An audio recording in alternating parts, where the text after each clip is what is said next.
هبي أنصار الهدى عبي ركب الفداء. الحمد لله نحمده ونستعينه ونستغفره ونؤمن به ونتوكل عليه ونعوذ بالله من شرور أنفسنا ومن سيئات أعمالنا. من يهده الله فلا مضل له ومن يضلل فلا هادي له. ونشهد أن لا إله إلا الله وحده لا شريك له. ونشهد أن سيدنا وشفيعنا وحبيبنا محمدا عبده ورسوله صلى الله عليه وعلى آله وأصحابه وبارك وسلم تسليما كثيرا. أما بعد فأعوذ بالله من الشيطان الرجيم. ومن أحسن قولا ممن دعا إلى الله وعمل صالحا وقال إنني من المسلمين. ولا تستوي الحسنة ولا السيئة ادفع بالتي هي أحسن فإذا الذي بينك وبينه عداوة كأنه ولي حميم. وما يلقاها إلا الذين صبروا وما يلقاها إلا ذو حظ عظيم. وقال النبي صلى الله عليه وسلم ثلاث منجيات وثلاث مهلكات. أما المنجيات فالعدل في الغضب والرضا والقصد في الفقر والغنى وخشية الله في السر والعلانية. وأما المهلكات فشح مطاع وهوى متبع وإعجاب المرء بنفسه.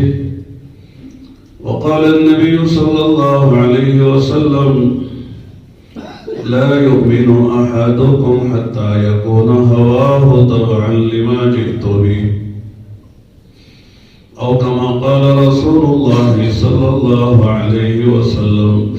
دوستوں اور بھائیوں، یہ مجمع حسن ضلع کا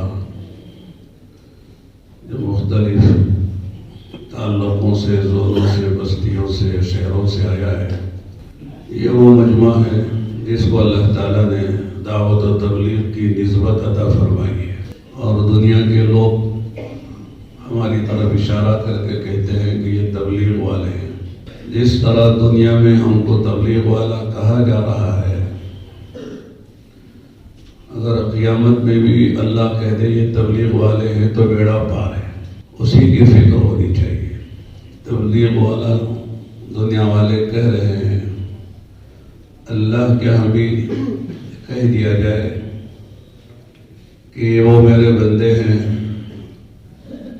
کہ 15ویں صدی میں جبکہ لوگوں کو نماز کی فرصت نہیں تھی اور دین کو ایک بوجھ سمجھتے تھے اور دین کو مشکل سمجھ کے دین سے دور ہو گئے تھے، ایسے ماحول میں انہوں نے دین کی محنت کو اپنا اوڑھنا بچھونا بنایا اور دین کے لیے جانیں لگائی، مال لگائے، اپنے جذبات کو، خواہشات کو قربان کیا. اور اللہ کے دین کے لیے جب کوئی تقاضا آیا فوراً اس تقاضے پر انہوں نے لبیک کہی کہ جاؤ. جنہوں نے اصل دین کی محنت کی حضرات صحابہ کرام رضوان اللہ تعالی علیہ اجمعین نے، انہی کے ساتھ تمہارا بھی حشر ہو جائے. اور حدیث میں آتا ہے المرء مع من احبا، قیامت میں آدمی کا حشر جو ہے انہی کے ساتھ ہوگا جن سے اسے محبت ہوگی. تو صحابہ کی دو جماعتیں ہیں، ایک کا نام مہاجرین ہے اور ایک کا نام بولو انصار ہے. تو یہ نمونہ ہے قیامت تک آنے والے انسانوں کے لیے. والسابقون الاولون من المهاجرين والانصار والذين اتبعوهم باحسان رضي الله عنهم ورضوا عنه. کہ انصار و مہاجرین میں جنہوں نے اللہ کے دین کو قبول کرنے میں، اللہ کے دین کی محنت میں اور اللہ کے دین کے لیے قربانی دینے، جان مال لگانے میں سبقت کی، اللہ ان سے راضی ہو گیا. اور جو لوگ صفت احسان کے ساتھ، احسان کی اصل معنی ہے اخلاص کے. حدیث جبرائیل میں جو ساری تقریباً حدیثی کتابوں میں مشہور حدیث ہے، اس کا نام حدیث جبرائیل ہے. تو حضرت جبرائیل علیہ السلام نے اللہ کے نبی علیہ السلام سے 4 سوال کیے تھے، اجنبی انداز میں، انسانی شکل میں آ کر. مل ایمان، مل اسلام، مل احسان، متى تقوم الساعة. ایمان کیا ہے، اسلام کیا ہے، احسان کیا ہے، اور قیامت کب آئے گی؟ تو احسان کے جواب میں اللہ کے نبی علیہ السلام نے فرمایا تھا ان تعبد اللہ کأنک تراہ فإن لم تکن تراہ فإنہ یراک. اللہ کی عبادت اس طرح کرو گویا کہ تم خود اللہ کو دیکھ رہے ہو. اس لیے کہ اللہ کو تو بندہ دنیا میں دیکھ نہیں سکتا، لیکن اپنی قلبی کیفیت کو اس طرح بنانے کی کوشش کرو کہ گویا کہ تم اللہ کو دیکھ رہے ہو، اللہ تمہارے سامنے ہے. یہ اعلیٰ درجہ ہے. اور اگر یہ نصیب نہ ہو، یہاں تک نہیں پہنچ سکو، تو کم سے کم یہ تو یقین کر کے، استحضار کر کے اللہ کی عبادت کرو کہ اللہ تم کو دیکھ رہا ہے. خلوت میں، جلوت میں، تنہائیوں میں، اندھیروں میں، اجالوں میں، مسجد میں، بازار و گھر میں، اپنوں و پرایوں کے ساتھ، جس حال میں جہاں بندہ جو کر رہا ہے، اللہ تعالیٰ اس کے اس عمل کو دیکھ رہے ہیں. یہ اخلاص کا کم سے کم درجہ ہے. تعبد کے معنی صرف نماز نہیں ہے کہ نماز میں یہ دھیان ہونا چاہیے، بلکہ بندہ جس وقت جو عمل کر رہا ہے اس وقت اس کو اس کا استحضار ہونا چاہیے کہ میرا مالک، میرا مولا، میرا آقا، میرا رب، میرا معبود مجھے دیکھ رہا ہے. جب اس استحضار کے ساتھ عمل ہوگا تو ظاہر ہے کہ اس عمل کی کیفیت ہی الگ ہوگی، اس کے اندر جان آ جائے گی، اور ہر طرح کی غلط نیت سے اس عمل کی حفاظت ہو جائے گی. اس لیے علماء نے لکھا ہے عمل کا صحیح کرنا زیادہ مشکل نہیں ہے، نیت کا صحیح کرنا ذرا مشکل ہے.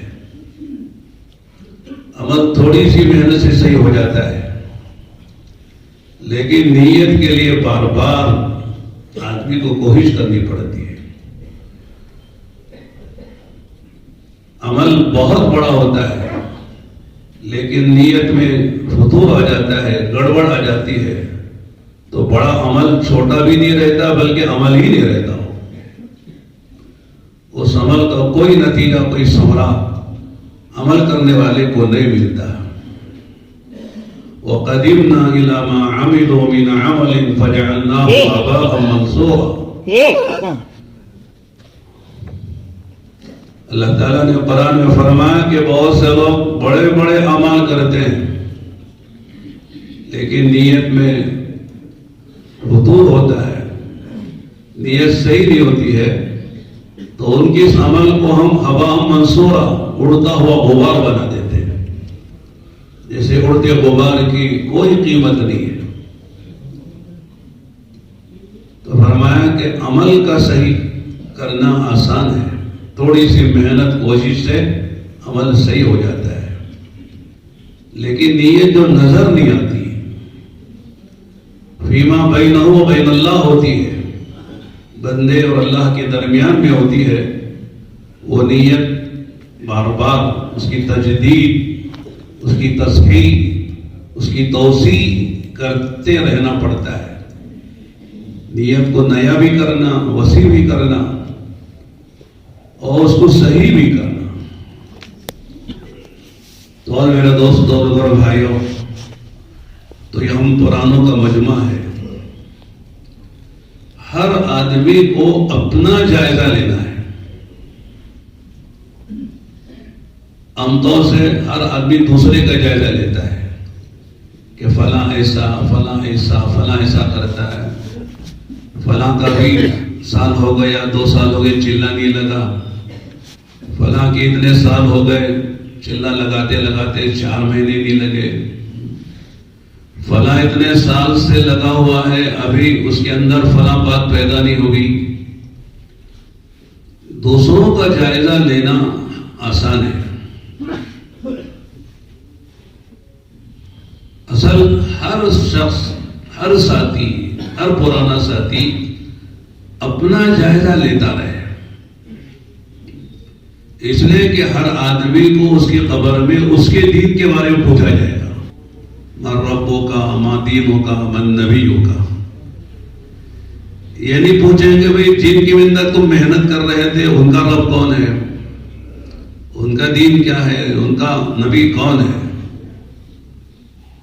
تو ہر آدمی سے انفرادی طور پر اس کی اپنی قبر میں اسی کے بارے میں پوچھا جائے گا کہ تو اپنے رب کو پہچان کر آیا کہ نہیں پہچانا، اپنے رب پر تیرا یقین بنا کہ نہیں بنا، اور تیری زندگی میں 100% دین آیا کہ نہیں آیا، کس دین پر چل کر آیا، اور اپنے نبی کو پوری طرح پہچان کر نبی کی سنتوں کو زندگی میں بسایا کہ نہیں بسایا۔ تو ہر آدمی کا اپنا مسئلہ ہے۔ تو پرانے میرے دوستوں وہ ہیں جو ہمیشہ اپنا جائزہ لیں۔ حدیث میں آتا ہے حاسبوا قبل ان تحاسبوا، اپنا جائزہ لیتے رہو، اپنا محاسبہ کرتے رہو قبل اس کے کہ تمہارا محاسبہ ہو، تمہارا جائزہ ہو۔ ابھی انشاءاللہ دوسری مجلس میں 10 بجے سے ہماری کارگزاریاں ہوں گی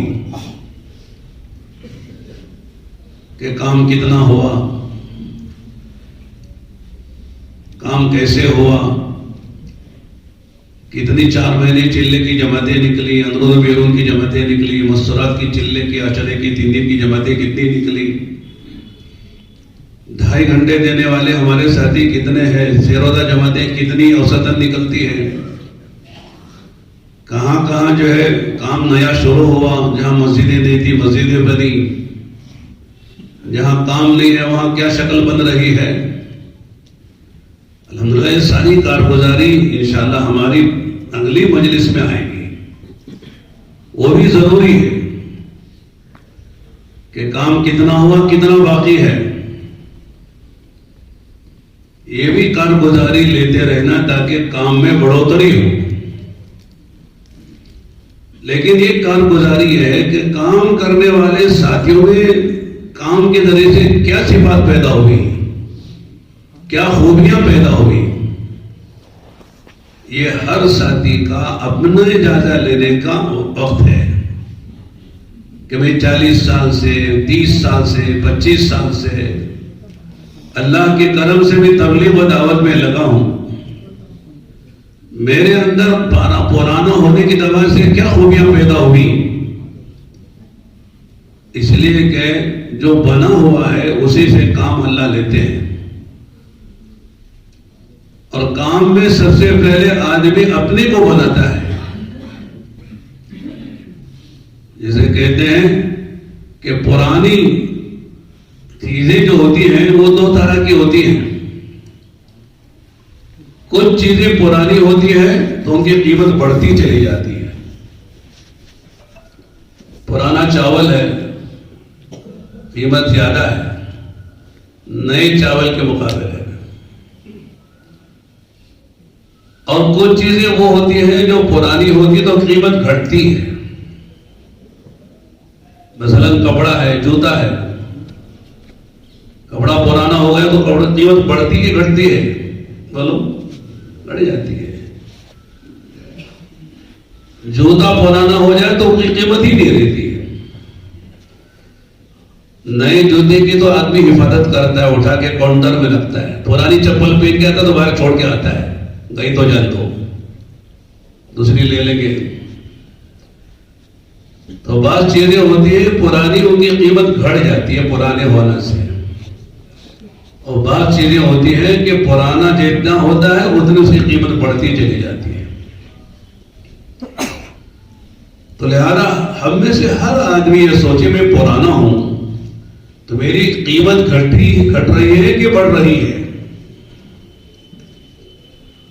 اور قیمت جو بڑھتی ہے وہ زیادہ وقت لگانے کی بنیاد پر اتنے سال ہو گئے نہیں ہے، بلکہ قیمت جو بڑھتی ہے وہ صفات سے بڑھتی ہے۔ اللہ کے ہاں کسی کا چہرہ نہیں دیکھا جاتا، اللہ کے ہاں کسی کا رنگ نہیں دیکھا جاتا، نسب نہیں دیکھا جاتا، زبان نہیں دیکھی جاتی، علاقہ نہیں دیکھا جاتا۔ بھئی فلاں علاقے کے اس لیے ان کا مقام ہے، یہ فلاں زبان بولتے اس لیے ان کا مقام ہے،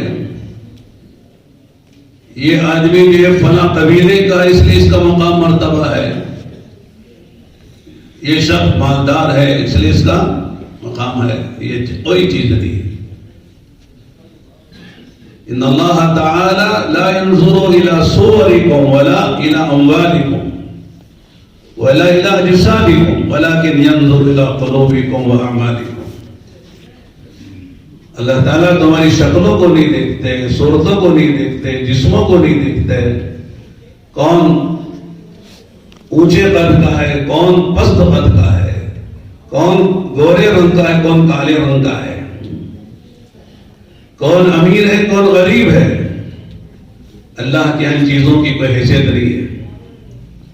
اللہ تعالیٰ تمہارے دلوں کو دیکھتے ہیں اور تمہارے بدن سے نکلنے والے اعمال کو دیکھتے ہیں۔ دل میں کیا چیز بس رہی ہے اور تمہارے نکلنے والے بدن سے اعمال کیا ہیں؟ ایمان اور اعمال صالحہ۔ ہر جگہ جو بات کہی گئی ہے کامیاب ہونے والے وہ لوگ ہیں جن کے پاس ایمان کی حقیقت ہے اور اعمال صالحہ ہیں۔ ان الذين آمنوا وعملوا الصالحات كانت لهم جنات الفردوس نزلا خالدین فیہا لا یبغون عنہا عوجا۔ ایمان اور اعمال والے جنت الفردوس میں ہوں گے۔ کہاں ہوں گے؟ ارے جنت میں جانے کے لیے آؤ نا ذرا، سونے والوں کو ذرا جگہ لو۔ رات تو دیر سے سوئے، جلدی اڑ گئے، نیند تو سب کو آتی ہے نہیں؟ اگر میرا بیان آپ لوگ نہ طے کرتے تو میں بھی سو جاتا، اس لیے کہ فجر کے بعد کا سونا بہت سہانا ہوتا ہے، بہت مزہ آتا ہے۔ سو کے دیکھو، اور ماشاءاللہ عجیب شان ہے، دینی مجلسوں میں بہت نیند آتی ہے، اور جہاں گناہوں کی مجلسیں ہوتی ہیں وہاں نیند نہیں آتی ہے، ہوتی ہے۔ گناہوں کی مجلس میں شیطان جب دیکھ مزہ لے، گنہگار بن، اور یہاں کہتا سو جا تاکہ سن لے گا تو عمل کر لے گا، عمل کر لے گا تو بڑا پار ہو جائے گا، اس لیے سننے نہیں دیتا ہے۔ سننا جو ہے یہ عمل کا زینہ ہے، سنے گا تو عمل کے زینے پر آ جائے گا، عمل کر لے گا. سمعنا بولا گے وَأَطَعْنَا، سمعنا وَأَطَعْنَا، سنا اور مانا. تو پہلے سننے کا نمبر ہے، پھر ماننے کا نمبر ہے. ماننے کہتے ہیں عمل کو، سن لیا اور عمل کر لیا تو کامیاب ہو گیا. اس لیے بے ایمان کہتے تھے لا تسمعوا لهذا القرآن والغوا فيه لعلكم تغلبون. یہ قرآن نہ سننا، ذرا سائلنٹ کر لو اس آلے کو. یہ سنتا بھی نہیں، سننے دیتا بھی نہیں. غفلت سے کسی کا رہ گیا کھولا یا آواز میں تو اس کو بند کر لیں.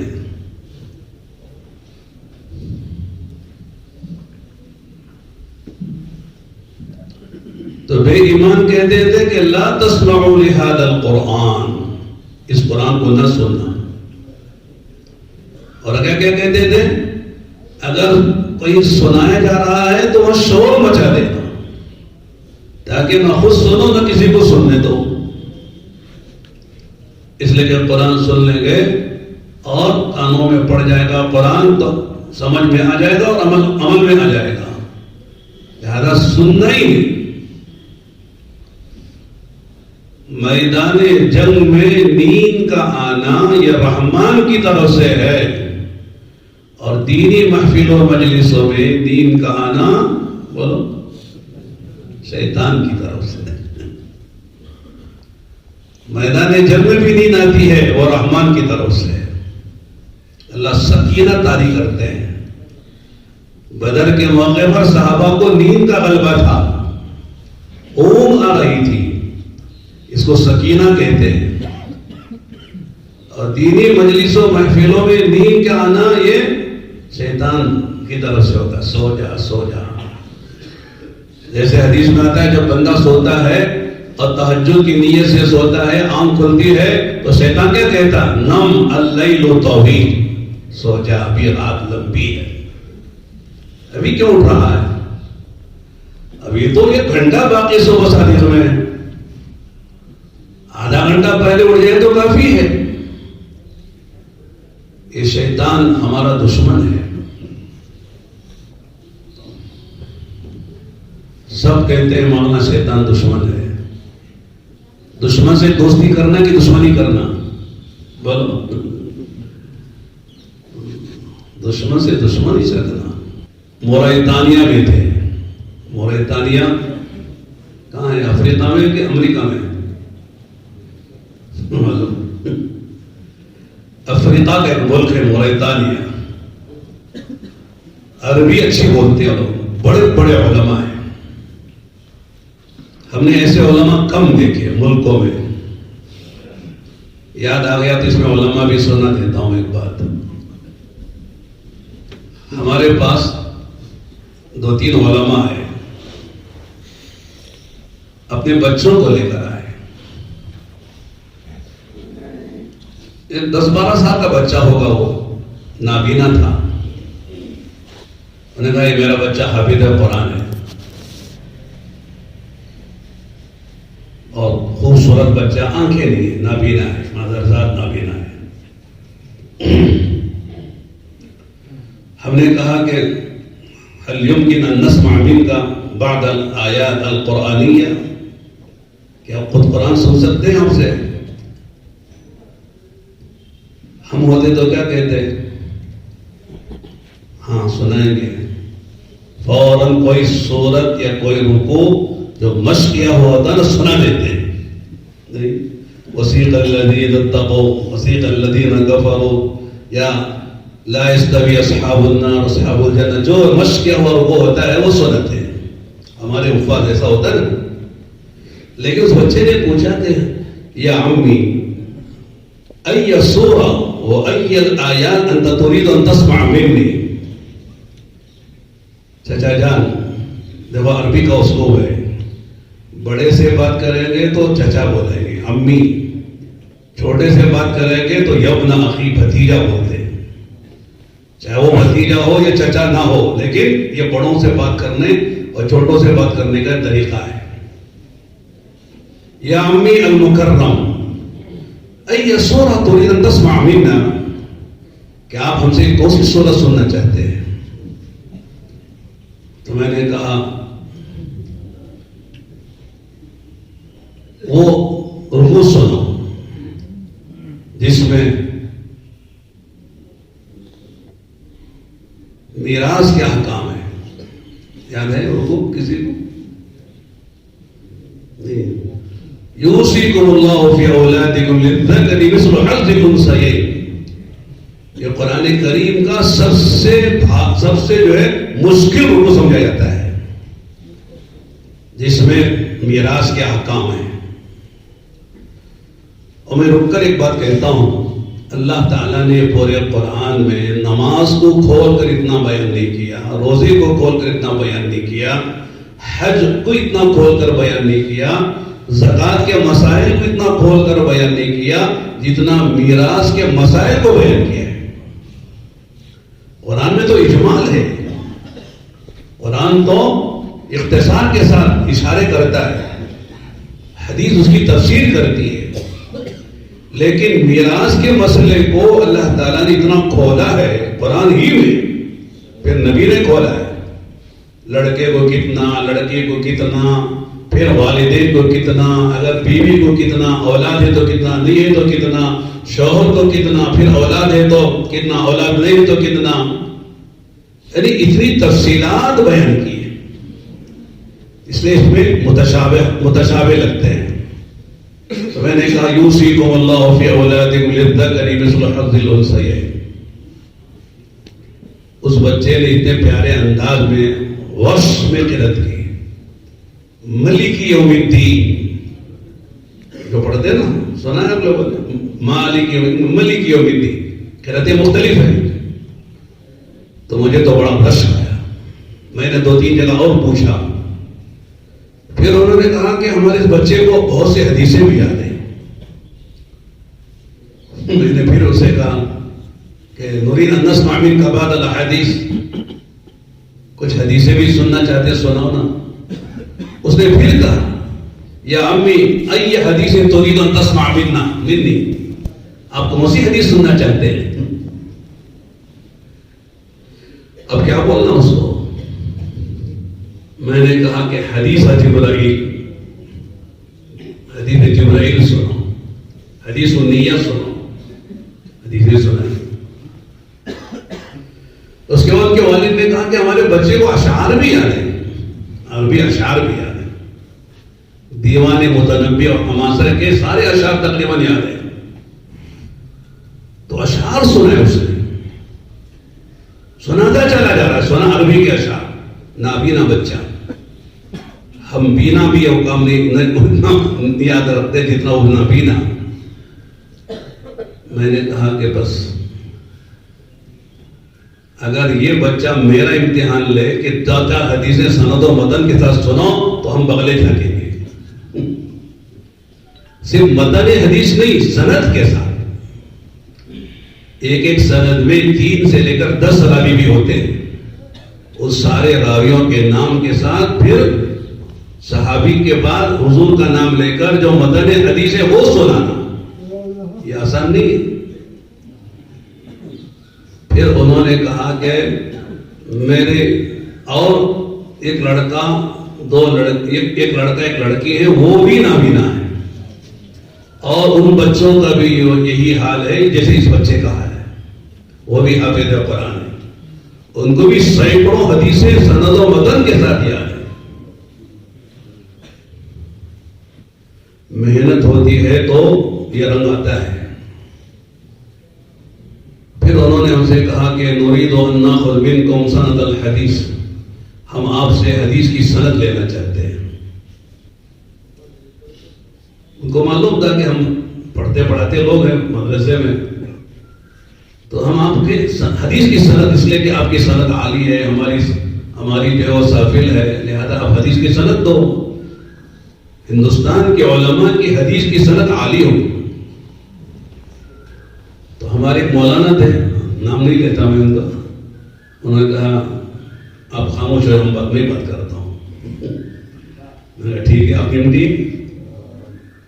انہوں نے کہا کہ شیخ واللہ انت تريد منا ان تاخذ سند الحديث ولكن يا للاسف ان علماءنا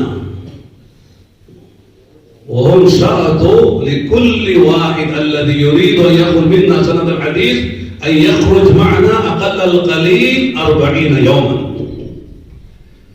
ہمارے علماء نے شرط لگائی ہے کہ جو ہم سے حدیث کی سند لینا چاہے کم سے کم وہ ہمارے ساتھ 40 دن چلے. اس لیے کہ انہوں نے کہا کہ اگر ہم یہ دروازہ کھولیں گے تو بس سند حدیثی دیتے رہ جائیں گے, علماء آتے رہیں گے اور سلسلہ چل جائے گا تو مشکل ہو جائے گی. تو بچنے کے لیے انہوں نے یہ بات کہی کہ اگر جو ہے ہمارے علماء نے شرط لگا دی ہے کہ جو ہم سے حدیث کی سند لینا چاہے وہ کم سے کم ہمارے ساتھ 6 لا لینا ہے. طلب کی بات دیکھیے. انہوں نے کہا یا شیخ انا معکم 4 اشہر, اگر آپ حدیث کی سند دینا چاہیں تو 4 مہینے بھی آپ کے ساتھ چلنے کو تیار. مولانا کہا چپکے سے یار پھنس گئے, ہم نے بچنے کے لیے کہا تھا لیکن انہوں نے جو ہے ہم کو بتا دیا. والله أنت مستعد أن تكون معنا 4 أشهر لأخذ سند الحديث ولكن يا للأسف نحن بعد بكرة نرجع إلى الهند. کہ آپ ہم سے حدیث کے سند لینے کے لیے 4 مہینے کے لیے تیار ہیں لیکن ہماری مجبوری ہے کہ ہم پرسوں ہندوستان واپس جا رہے ہیں. تو ان کی آنکھوں میں آنسو تھے کہ لوگ آئے ہم حدیث کے سند نہیں لے سکے. ہم نے ان سے کہا کہ بھئی ہم تو چھوٹے لوگ ہیں, اب ہندوستان آئیے انشاءاللہ ہمارے بڑے بڑے کبار المحدثین شیوخ الحدیث ان کی سند اور عالی ہے, ان سے آپ کو سند حدیث ہم دلا دیں گے. ایسے لوگ ہیں. بعد جب وہ سارے لوگ کو چلے گئے تو بعد میں ہم کو بتایا کہ یہ جو 2-3 علماء تھے جو آپ کے پاس آئے تھے حدیث کے سند لینے کے اپنے بچوں کو لا کر انہوں نے اپنے بچوں کا مظاہرہ کرایا, کہا کہ یہ وہ علماء ہیں 2-3 اس میں جن کو بخاری, مسلم, ترمذی, ابو داؤد, نسائی, ابن ماجہ ان کو سیاہ ستہ کہا جاتا ہے. حدیث کی یہ 6 بڑی بڑی کتابیں جو ہمارے ہاں دورے میں پوری پڑھائی جاتی ہیں. تو یہ 6 کی 6 کتابیں ان کو سند اور متن کے ساتھ زبانی یاد ہے, حفظ یاد ہے. صرف متن حدیث نہیں, سند کے ساتھ حدیث یاد ہے. یا ہم کو عوام کو سمجھ میں نہیں آتا کیا رہے گا, کیا فرق پڑتا ہے. جاننے والوں کو پتا چلتا ہے کہ صاحب 6 حدیثوں کی ہزاروں حدیثیں سند و متن کے ساتھ یاد رکھنا آج کے زمانے کا ایک معجزہ ہے, کرامت ہے. ہم سنتے تھے امام بخاری کو 6 لاکھ حدیثیں یاد تھی, امام ابو داؤد کو 5 لاکھ حدیثیں یاد تھی. لیکن آج شاید ہی کوئی قال ہوگا جس کو 100 حدیثیں یا 50 حدیثیں سند و متن کے ساتھ یاد. ہم پڑھاتے ہیں حدیثیں پڑھاتے ہیں لیکن ہم کو خود یاد نہیں. متن بہت یاد ہے, متون یاد ہے, لیکن سند یاد ہو جائے آسان نہیں. تو اب میں یہ کہہ رہا تھا کہ اس ملک میں ایک عالم شیخ عبد الرشید بہت اچھا قرآن پڑھتے ہیں, قطر میں وہ امام ہیں. ان کا بیان ہوا اجتماع میں عربی میں. اس بیان میں ایک بات انہوں نے کہی, وہ سنانے کے لیے میں نے یہ تمہید باندھی تھی. انہوں نے کہا ان الشیطان لکم عدو فاتخذوه عدوا. جو قرآن کی آیت ہے اس میں 2 باتیں ہیں, یہ خبر ہے ایک انشاء ہے. انہوں نے جو کہی بات ان الشیطان لکم عدو یہ خبر ہے. خبر بولے تو کیا وہ قبرستان کی خبر اطلاع ہے. بھئی زید آ گیا، یہ خبر ہوگی نا، یہ خبر ملی آپ کو، زید آ گیا، فلاں صاحب حج سے واپس ہو گئے، یہ خبر ہے۔ آگے کہا آپ نے ان سے جا کے دعا کرو، ان سے دعا لو، یہ انشاء کہلاتا ہے، امر، خبر دینے کے بعد بھئی یہ کام کرو، یہ خبر، یہ انشاء کہلاتا ہے، حکم، آرڈر۔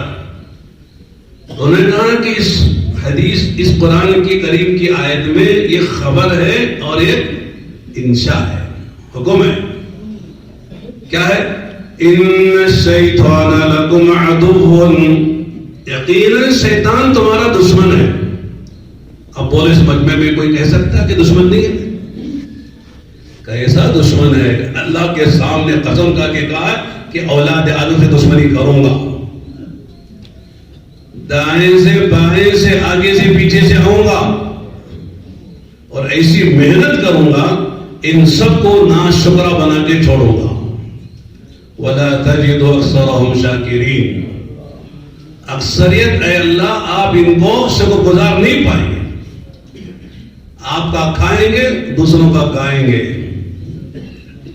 آپ کی نعمتیں استعمال کریں گے لیکن آپ کا شکر ادا نہیں کریں گے،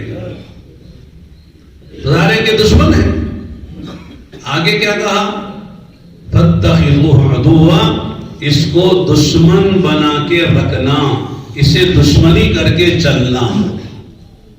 انہوں نے کہا پہلے جملے کو تو مانتے ہیں، عمل بھی کرتے ہیں، لیکن دوسرے جملے کو سنتے تو ہیں لیکن بجائے شیطان سے دوستی کرنے کے دشمنی کرنے کے دوستی کر کے رکھتے ہیں۔ علماء نے لکھا ہے کہ شیطان اگر آدمی کو کسی نیکی کا بھی حکم کرتا ہے بظاہر، وہاں بھی گڑبڑ کرتا ہے۔ نہیں آپ کے کیسا مولانا، وہ کیسے؟ حضرت قاری طیب صاحب رحمۃ اللہ علیہ نے اپنے خطبات میں یہ واقعہ لکھا ہے کہ حضرت امیر معاویہ رضی اللہ تعالیٰ عنہ بڑے صحابہ میں ہیں، کاتبین وحی میں سے ہیں، حضرت ام حبیبہ کے بھائی ہیں، ابو سفیان کے بیٹے ہیں۔ اللہ نے اسے اپنے دور میں بڑا کام لیا ہے، اسلام کی فتوحات بہت وسیع ہوئی ہیں، وہی لکھنے والے صحابہ میں ہیں۔ ان کی ایک مرتبہ تہجد کی نماز ہو گئی قضا، کون سی نماز؟ فجر کی تہجد کی؟ فجر کی نہیں، تہجد کی۔ اٹھ نہیں سکے تو بڑا غم ہوا، بہت روئے، یا اللہ آج زندگی میں پہلی مرتبہ تہجد کی نماز رہ گئی۔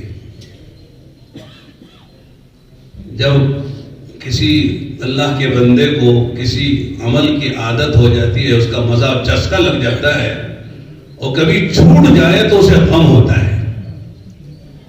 بقول حضرت مولانا یوسف صاحب رحمۃ اللہ علیہ کے ہم نے سنا اپنے اور بڑوں سے، انہوں نے براہ راست سے سنا، اگر ایمان والے کو تکبیر اولا اور صف اول میں نماز پڑھنے پر کیا ملتا ہے، تکبیر اولا اور صف اول میں نماز پڑھنے پر کیا ملتا ہے، اس کا یقین اور استحضار ہو، علم بھی ہو، یقین بھی ہو، استحضار بھی ہو۔ کبھی علم نہیں ہوتا ہے، کبھی علم ہوتا ہے یقین نہیں ہوتا ہے، یقین ہوتا ہے لیکن استحضار نہیں ہوتا ہے۔ تو تینوں باتیں، علم بھی ہونا چاہیے، یقین بھی ہونا چاہیے اور استحضار بھی ہونا چاہیے۔ تو کیا ملتا ہے تکبیر اولا پر؟ یہ استحضار ہو، یقین ہو، علم ہو، اور اتفاق سے کبھی اس کی تکبیر اولا فوت ہو گئی تو حضرت فرماتے ہیں کہ اسے اتنا غم ہوگا جیسے کسی باپ کو اپنے جوان بیٹے کے مرنے پر غم ہوتا ہے۔ ایک ہی اکلوتا بیٹا باپ کا، وہ جوانی میں مر جائے تو باپ کو کتنا صدمہ ہوگا، سنبھالنا مشکل ہوتا ہے، اور میں ایسا صدمہ ہوگا اگر آدمی کو تکبیر اولا پر کیا ملتا ہے اللہ کی طرف سے؟ اس کا علم اور یقین اور استحضاء ہوتا ہے. جیسے بہت سے اللہ کے بندے ایسے بھی ہیں دعوت و تبلیغ میں کہ صاحب 20 سال ہو گئے ان کا ہفتے واری گشت نہیں چھوٹتا ہے. 20 سال ہو گئے ان کی سیروزہ کا ہفتہ نامہ نہیں ہوتا ہے. انہوں نے طے کیا میرا اس ہفتے میں میرے 3 دن لگے، دوسرا ہفتہ تیسرا جو بھی ہفتہ طے کر لیا. کچھ بھی دنیا ادھر کے ادھر ہو جائے وہ اس ہفتے میں وہ 3 دن ضرور لگائے. بنارس میں حاجی رحمت اللہ صاحب تھے، ہمارے پرانے حضرات جانتے ہیں، انتقال ہو گیا چند سال پہلے. ہینڈلوم آل انڈیا لیول پر اس کے صدر تھے، وہ بڑے مالدار آدمی تھے. حضرت جی رحمت اللہ علیہ سے ان کے خصوصی تعلقات تھے، حضرت کے معتمد علیہ آدمی تھے. ہمارے بڑے بھائی صاحب کے سسر ان سے ان کے تعلقات تھے. ہم ندوی میں پڑھ رہے تھے تو ہم کو لے کر وہ بنارس گئے حاجی صاحب سے ملنے کے لیے. ہم پہنچے صبح میں 2-1 گھنٹے ہمارے ساتھ رہے وہ. اس کے بعد حاجی رحمت اللہ صاحب نے حاجی صاحب سے اور ہم سے کہا کہ یہ میرا ہفتہ سیروزہ کا ہے، مجھے اللہ کے راستے میں سیروزہ جانا ہے، لہذا آپ مہمان خانے میں قیام کریں، ساری ضرورتیں انشاءاللہ پوری ہوں گی، آنے کے بعد آپ سے ملاقات کریں گے، میں جا رہا ہوں جماعت میں. انہوں نے یہ بھی نہیں خیال کیا کہ بنگلور سے ایک آدمی آیا اور یہ لکھنؤ سے مولوی صاحب آئے ہیں اور میرے سے ملنے کے لیے آئے خصوصاً. انہوں نے کہا کہ میرا سیروزہ ہے. تب انہوں نے شاید بتایا تھا کہ 30 سال یا 35 سال میرے ہو گئے، اب تک میرا سیروزہ ناغا نہیں ہوا ہے. اللہ کے ہاں میرے دوستو آدمی کو جو ملتا ہے وہ استقامت پر ملتا ہے. کبھی کر لیا کبھی چھوڑ دیا، جی آیا نہیں آیا تو کر لیا، جی بھی نہیں آیا تو نہ چھوڑ دیا، ذرا سستی سی ہوئی عمل چھوڑ دیا. اللہ کے ہاں وہ عمل مقبول ہے کہ ما داوم علیہ صاحب یا ما دیم علیہ، اس عمل پر مداومت کی جائے، پابندی سے کیا جائے. ہمارے مولانا ابراہیم صاحب دامت برکاتہم اس پر بہت زور دیتے ہیں کہ مداومت کے ساتھ آدمی کام کرے، پابندی کے ساتھ کام کرے. کوئی عمل کوئی ہو جائے چھوڑے نہیں. اللہ تعالیٰ کو عمل محبوب ہے. عمل کی قبولیت کی شرائط میں سے ایک شرط مداومت بھی ہے. پہلی شرط تو ایمان ہے. ایمان کے بغیر کوئی عمل ان اللہ مقبول نہیں ہے. تو شرط اول کیا ہے؟ بولو، ایمان ہے. بڑے سے بڑا کوئی عمل کرے لیکن وہ ایمان کے بغیر ہے کچھ نہیں ہے. غیر مسلم بھی بڑے بڑے کام کرتے ہیں، رفاع عام کے کام کرتے ہیں، بیووں یتیموں کو کھلاتے ہیں، بھوکوں کو کھلاتے ہیں، بیماروں کو دوا دارو کرتے ہیں، بہت سے اچھے اچھے کام کرتے ہیں، لیکن آخرت میں اس کا کوئی اجر نہیں ہے. میں اس کی مثال دیتا ہوں. ایک آدمی بیت اللہ گیا، رمضان کا مہینہ، شب قدر 27ویں شب ہے رمضان کی، اور رات میں بیت اللہ کے سامنے مقام ابراہیم حتیم میں کھڑے ہو کر 2 رکعت نماز پڑھ رہا ہے، اور ماشاءاللہ پورے 2 رکعت میں تقریباً پورا قرآن پڑھ لیتا ہے اور رو بھی رہا ہے، لیکن بغیر وضو کے کر رہا ہے. بولو قبول ہوگی نماز؟ بھئی رمضان کا مہینہ ہے، بیت اللہ ہے، اور شب قدر ہے، قرآن پڑھ رہا ہے، رو بھی رہا ہے، لیکن وضو کے بغیر نماز پڑھ رہا ہے، قبول ہوگی؟ اس لیے کہ لا صلاۃ الا بطہور، کوئی نماز نہیں وضو کے بغیر. اس طرح کوئی عمل ان اللہ مقبول نہیں بغیر ایمان کے. ایمان ہے تو آپ راستے سے چلتے چلتے پتھر ہٹا دو، کتنا ثواب ملے گا. کسی مسلمان کے جنازے میں شرکت کر لی 5 منٹ کے لیے، آپ نے جا رہے تھے بھائی مسلمان کا جنازہ ہے، چلو نماز پڑھ لیتے ہیں، نماز کے بعد 5 منٹ روک کر اپنے مسلمان کا نماز جنازہ پڑھ کر گھر چلے گئے، کیا ثواب ملا بولو؟ بخاری کی روایت ہے کتاب الایمان میں، یہ قیراط ثواب ملے گا، اور یہ قیراط آخرت کا قیراط بہت پہاڑ کے برابر ثواب ملے گا۔ 5 منٹ کی بات ہے، ایمان کے ساتھ چھوٹے سے چھوٹا عمل بندہ کرتا ہے تو اللہ تعالیٰ ثواب کے ڈھیر لگا دیتے ہیں۔ اور عمل کی قبولیت کے لیے دوسری جو شرط ہے وہ عمل سنت کے مطابق، اپنے ڈھنگ سے نہیں، اپنے طریقے سے نہیں، اپنے مزاج سے نہیں، اپنی عقل سے نہیں، بلکہ وہ سنت کے مطابق وہ عمل ہو رہا ہو۔ اگر آدمی سنت کے مطابق بیت الخلا جاتا ہے، الٹا پیر رکھ کر دعا پڑھ کر اندر جا کر پھر باہر آتا ہے، سیدھا پیر رکھ کر دعا پڑھتا ہے، تو اس کا بیت الخلا آنا جانا بھی اس کو ثواب، اس کے لیے ثواب کا ثواب ہے۔ کھا رہا ہے، پی رہا ہے، سو رہا ہے، اپنی بشری ضرورتیں پوری کر رہا ہے، لیکن سنت کے مطابق کر رہا ہے، تو اس پر بھی کیا ملے گا؟ وہ ثواب ملے گا، اس عمل عبادت بنتا چلا جائے گا۔ اور تیسری جو شرط ہے وہ ہے نیت کا صحیح ہونا۔ کیا ہونا؟ نیت کا صحیح۔ وجہ عمل سے پہلے آدمی اپنے دل پر دیکھے، غور کر کے یہ عمل میں کیوں کر رہا ہوں، عمل کی کیا وجہ ہے۔ اگر اللہ جواب آتا ہے تو عمل صحیح ہے، اگر اللہ کے علاوہ کسی کوئی اور جواب آتا ہے اندر سے، سمجھ لو کہ صاحب وہ عمل کی کوئی اللہ کی کوئی قیمت نہیں ہے۔ تو مداومت کی بات بھی کہہ رہا تھا کہ جو عمل کرے وہ مداومت کے ساتھ کرے۔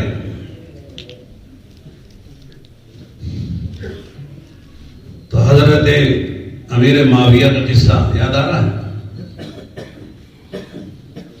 ہاں، تہجد کی نماز چھوڑ دی، پابندی سے پڑھتے تھے، تو بہت روئے، بہت غم ہوا۔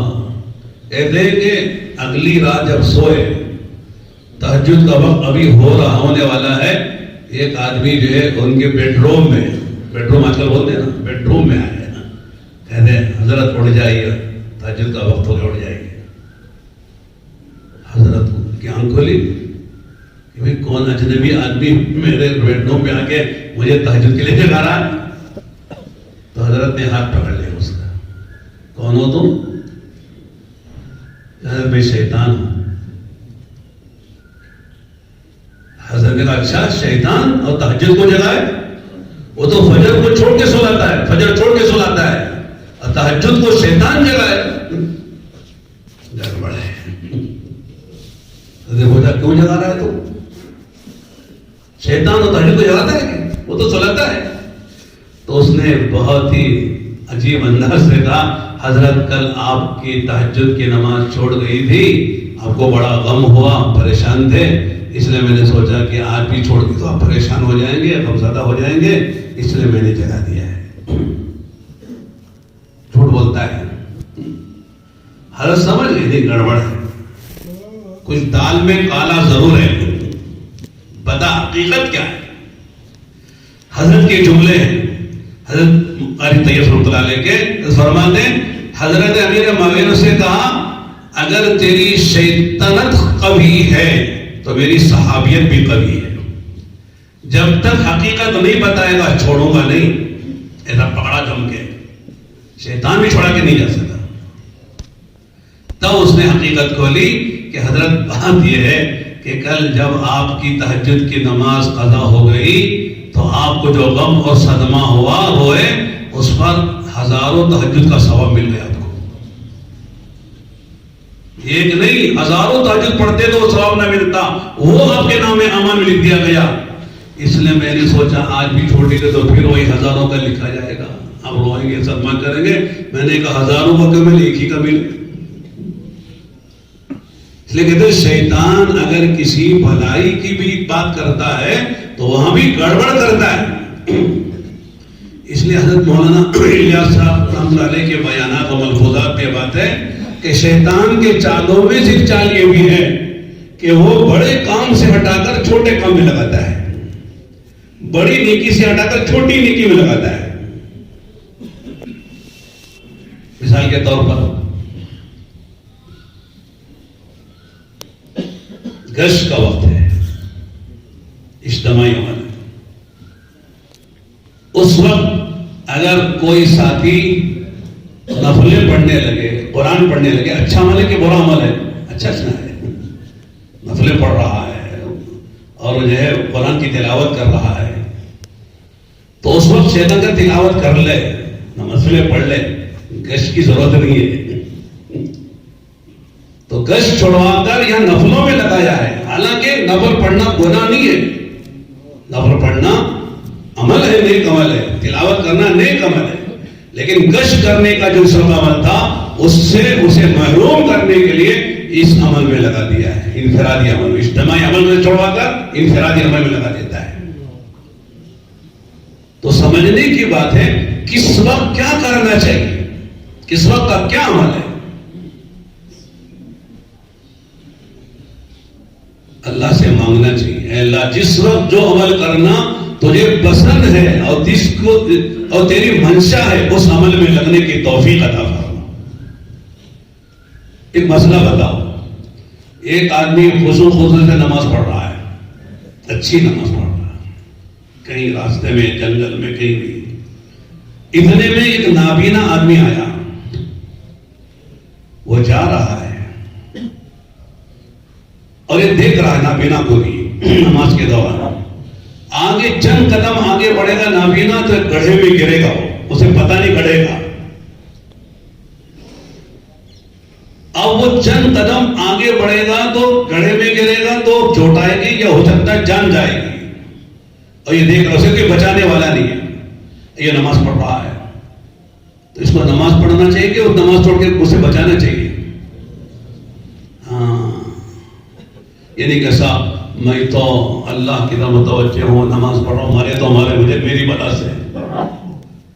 اس وقت کا عمل کیا ہے کہ صاحب اپنی نماز توڑ دو، بعد میں قضا کر لینا. یہ 2 رکعت یا 4 رکعت پڑھ رہے ہیں اسے بعد میں پڑھ لینا، لیکن اس نابینا کو بچاؤ. اس وقت کی تمہاری ذمہ داری، یہ عمل تمہارے لیے اس وقت ہے. تو جس وقت جو عمل مطلوب ہے وہ عمل کرنا چاہیے. تو اور میں عرض کرنا چاہ رہا تھا کہ ہم سب پرانے ہیں، ہر پرانے کو اپنا محاسبہ کرنا چاہیے، اپنے بارے میں سوچنا چاہیے کہ میں اتنے سال سے کام میں لگا ہوں، میرے اندر کیا خوبیاں پیدا ہوئی.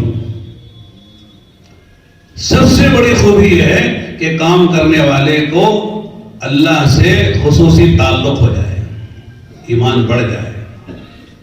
جب بھی کوئی حال آئے اس کی نگاہ اللہ پر جائے. کرنے والے اللہ سے مانگیں گے، مخلوق کی طرف متوجہ نہیں ہونا.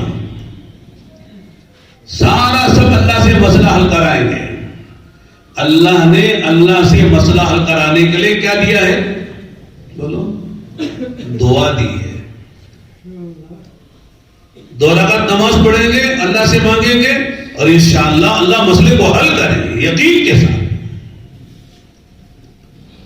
اس لیے کہ داعی کو جو طاقت دی گئی ہے دعوت کے ساتھ وہ دعا کی طاقت ہے. میرے مسئلوں کا حل اللہ کے ہاتھ میں ہے، اللہ سے کہوں گا، اللہ سے مانگوں گا، اللہ میرا مسئلہ حل کریں گے. سارے انبیاء علیہ السلام نے دعوت کے ساتھ اللہ سے مسئلے جو حل کروائے وہ دعاؤں کے ذریعے سے.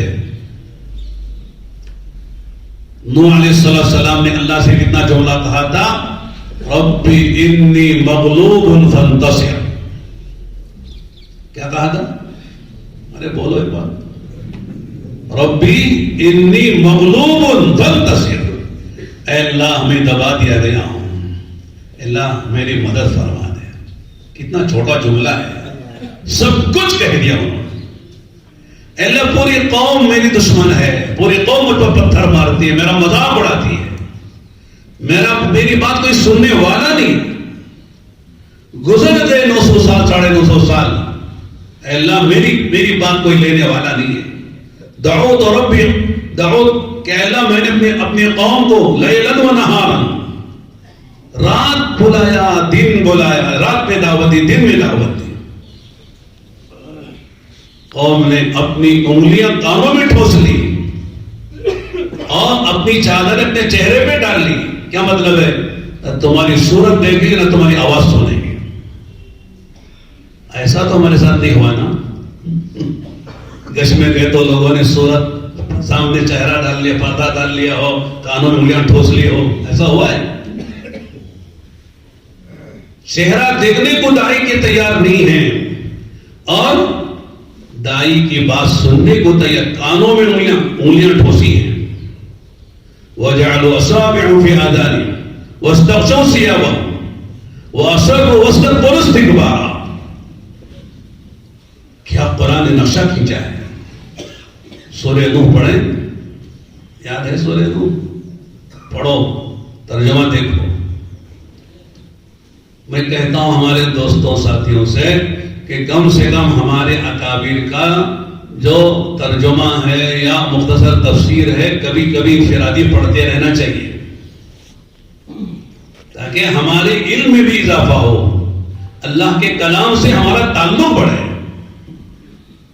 قرآن میں کیا معلوم ہی نہیں نا، معلوم ہے 80 پر 9 جگہ اللہ نے قرآن میں مجھے اور آپ کو خطاب کیا ہے. یا ایھا الذین آمنوا کہہ کر کتنی جگہ؟ ہاں، 1 کم 90. اے ایمان والو، اے ایمان والو، یہ کرو یہ نہ کرو، یہ کرو یہ نہ کرو. یہ میرے اوامر ہیں، یہ میرے نواہی ہیں، یہ معروفات ہیں، یہ منکرات ہیں، یہ خیر ہے، یہ شر ہے.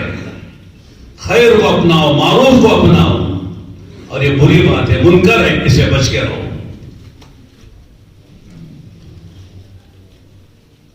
تو اللہ ہم سے مخاطب ہے، لیکن میرے دوست کا خط آتا ہے تو پڑھے بغیر چین نہیں آتا. اللہ کا کلام 1400 سال سے ہمارے پاس ہے، لیکن ہمیں چین آ گیا ہے. پڑھ لیا ہم نے، ناظرہ پڑھ لیا، بلکہ بہت سے لوگوں کو ناظرہ قرآن کریم تجوید کے ساتھ آج تک پڑھنا نہیں آیا. مطمئن ہے جو 10 سورتیں پہلے چلے میں سیکھے تھے نا، وہی 10 سورتیں واقعی ہیں، اس سے آگے بڑھنا مشکل ہے. سورہ یاسین ہے، سورہ کہف ہے، سورہ ملک ہے، سورہ رحمان ہے، سورہ سجدہ ہے. کم سے کم یہ سورتیں جس کو روزانہ پڑھنے کی فضیلتیں آئی ہیں. اگر آدمی روزانہ سورہ یاسین پڑھ لے دن کے شروع حصے میں، حدیث میں آتا ہے سارے دن کے کام خدا آسان کر دیں. کتنا آسان ہو گیا مسئلہ. یاسین پڑھنے میں کتنی دیر لگتی بول؟ 10 منٹ. 24 گھنٹے کے کام آسان اللہ کر دیں گے. سونے سے پہلے سورہ واقعہ پڑھ لیں. کیا کر لیں؟ سورہ واقعہ 3 رکوع کی صورت ہے، 5-7 منٹ میں آپ نے پڑھ سکتا ہے. فرمایا جو آدمی سونے سے پہلے سورہ واقعہ کی کر لے تلاوت، اس کے گھر میں کبھی فاقہ نہیں آئے گا، اس کو چولہا کبھی ٹھنڈا نہیں ہوگا، کبھی وہ لوگوں سے دستے دراز لوگوں کے سامنے اپنا ہاتھ سوال کا ہاتھ دراز کرنے کا محتاج نہیں ہوگا. مشہور واقعہ ہے آیت الصحابہ میں، عبداللہ بن مسعود رضی اللہ عنہ جب بیمار ہوئے اور اسی بیماری میں حضرت کا انتقال ہوا تو حضرت عثمان بن عفان کا زمانے خلافت تھا. حضرت عیادت کے لیے گئے. امیر المومنین جا رہے کس کی؟ ایک صحابی کی عیادت کے لیے. جا کے پوچھا ماذا تشتکی، کہتے نا کیا تکلیف ہے، ہم بولتے ہیں ماذا تشتکی، کیا شکایت ہے. کیا جواب دیا؟ ہم ہوتے کہتے ہیں سر میں درد ہے، پیٹ میں درد ہے، بدن میں درد ہے. انہوں نے کہا اشتکی ذنوبی، مجھے اپنے گناہوں کی شکایت ہے. جسمانی بیماریوں کی شکایت نہیں کی، گناہوں کی شکایت ہے، گناہ میرے بہت ہیں. پوچھا ماذا تشتہی، کہتے ہیں کیا خواہش ہے، کیا کہیں گے، کیا خواہش ہے، کیا کہا؟ اشتہی رحمت ربی، مجھے اپنے رحمت کی، میرے رب کی رحمت کی خواہش ہے. اور بھی سوالات کیے ہیں.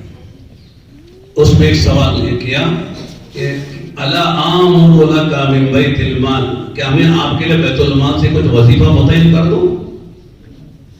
ہم ہوتے ہیں تو کیا کہتے ہیں، واہ امیر المومنین خود پوچھ رہے ہیں، بغیر اشراف کے مل رہا ہے. تعبیریں کتنی ہمارے پاس ہیں، بغیر مانگے بغیر اشراف کے آ رہا تو لے لینا چاہیے. حضرت نے کیا فرمایا کہ ضرورت نہیں ہے. تو حضرت نے فرمایا امیر المومنین نے کہ ٹھیک ہے آپ کو ضرورت نہیں ہے، لیکن آپ کی 9 بیٹیاں ہیں. کتنی؟ آج 9 بیٹیاں ہو جائے تو کتنی مصیبت ہوتی ہے. 9 بیٹیاں ہیں، ان کے لیے کام ہو جائے، ان کا کام بن جائے گا. تو حضرت کا جواب تھا یہ سنانا. فرمایا کہ شاید آپ کو میری بیٹیوں کے فقر و فقر کا ڈر ہے، اندیشہ ہے، اس لیے آپ کہہ چاہتے ہیں کہ بیت المال سے میرا وظیفہ متعین کر دیں. حضرت نے فرمایا کہ الحمدللہ میں نے اپنی بچیوں کو قرآن یاد دلا دیا ہے، اور میری بچیاں روزانہ سورہ واقعہ کی تلاوت کرتی ہیں.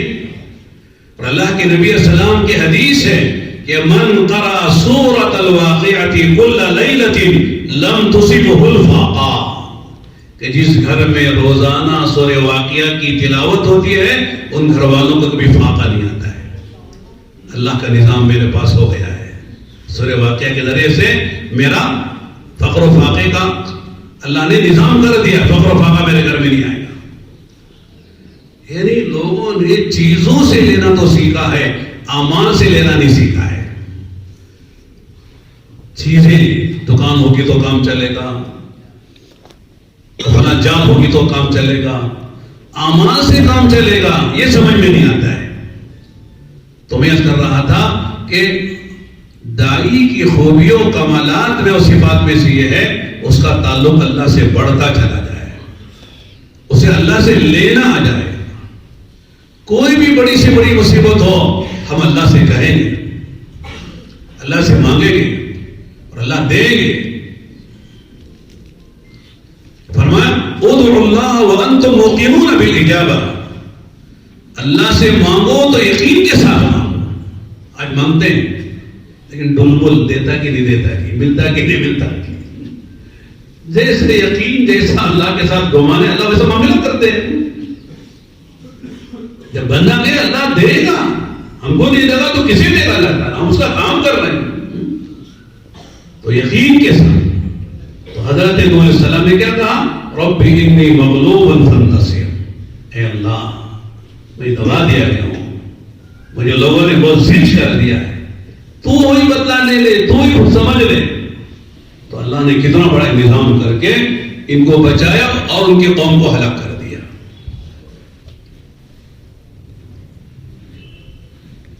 نوح حضرت ابراہیم السلام کو آگ میں ڈال دیا گیا. فرشتوں نے آ کے مدد کرنے کا اظہار کیا، کہا نہ اللہ دیکھ رہا ہے، اللہ چاہیں گے بچانا تو جبرائیل کی بھی خدا کو ضرورت نہیں ہے. اگر اللہ کو جلانا منظور ہے تو جل جائیں گے. حسبنا اللہ ونعم الوکیل، کیا پڑھا؟ حسبنا اللہ، اللہ ہمارے لیے کافی، وہ بہترین کارساز ہے. اپنا حال رکھ دیا. اللہ نے کیسی مدد کی؟ قلنا، کیا انداز ہے قرآن کا، ہم نے کہا. بادشاہ بڑا آدمی کہتا ہے تو میں نے نہیں کہا، بولتا ہم نے، جمع کا صیغہ، ہم نے کہا یا نار کونی بردا وسلاما علی ابراہیم، ابراہیم کے لیے ٹھنڈی اور سلامتی والی بن جا. پھر کیا ہوا سب جانتے ہیں. ایوب علیہ السلام پر بیماری آئی، 18 سال بیمار رہے. کتنے؟ ہم 18 دن بیمار ہوئے تو کہتے ہیں اللہ موت دے دے. موت کب مانگتے ہیں؟ جب کوئی پریشانی زیادہ ہو جاتی ہے، بیماری آ گئی، قرضداری آ گئی، الجھن کوئی آ گئی، اللہ موت دے دے. دنیا کی کسی مصیبت سے ڈر کر، گھبرا کر، پریشان ہو کر موت مانگنا حرام ہے. اللہ کی محبت میں، جنت کے شوق میں موت مانگنا یہ اللہ کے ولی ہونے کی علامت ہے. موت کی تمنا کر سکتے ہیں، لیکن جب اللہ سے ملاقات کا شوق ہو، اللہ کا دیدار کا شوق ہو، جنت کا شوق ہو۔ دنیا کی مصیبت سے گھبرا کر موت مانگنا فرماتے یہ منع ہے، ممنوع ہے، صحیح نہیں ہے۔ تو حضرت ایوب علیہ السلام کتنے سال تھے؟ 18 سال تقریباً لکھا کتابوں میں۔ ایسی بیماری شاید حضرت آدم کے اولاد میں کسی کو نہیں آئی، سارا بدن متاثر ہو گیا سوائے زبان کے۔ تفصیلات ہیں، بچے بھی چلے گئے، بیوی چلے گئی، غلام چلے گئے، جانور مر گئے، سب تنا کھڑے ہو گئے، ایک بیوی تنا ساتھ تھی۔ رب انی مسنی الضر وانت ارحم الراحمین، کیا پیارا انداز ہے۔ اے اللہ تکلیف بہت ہو گئی ہے تو بڑا رحم کرنے والا ہے، یہ بھی نہیں کہا کہ رحم کر دے، بس اللہ کی شان بیان کی، اپنا حال بیان کیا۔ رب انی مسنی الضر، اے اللہ بڑی تکلیف ہے اور تو بڑا رحم کرنے والا ہے۔ اللہ نے کہا میرا بندہ میرے طرف متوجہ ہو کے مانگ رہا ہے، تو اللہ نے کیا کہا کہ اس پانی میں، اس نہر کے پانی میں غوطہ لگاؤ، یہ غوطے سے ساری بیماری دور ہو گئی۔ پانی نہ آیا، ساری بیماری دور ہو گئی۔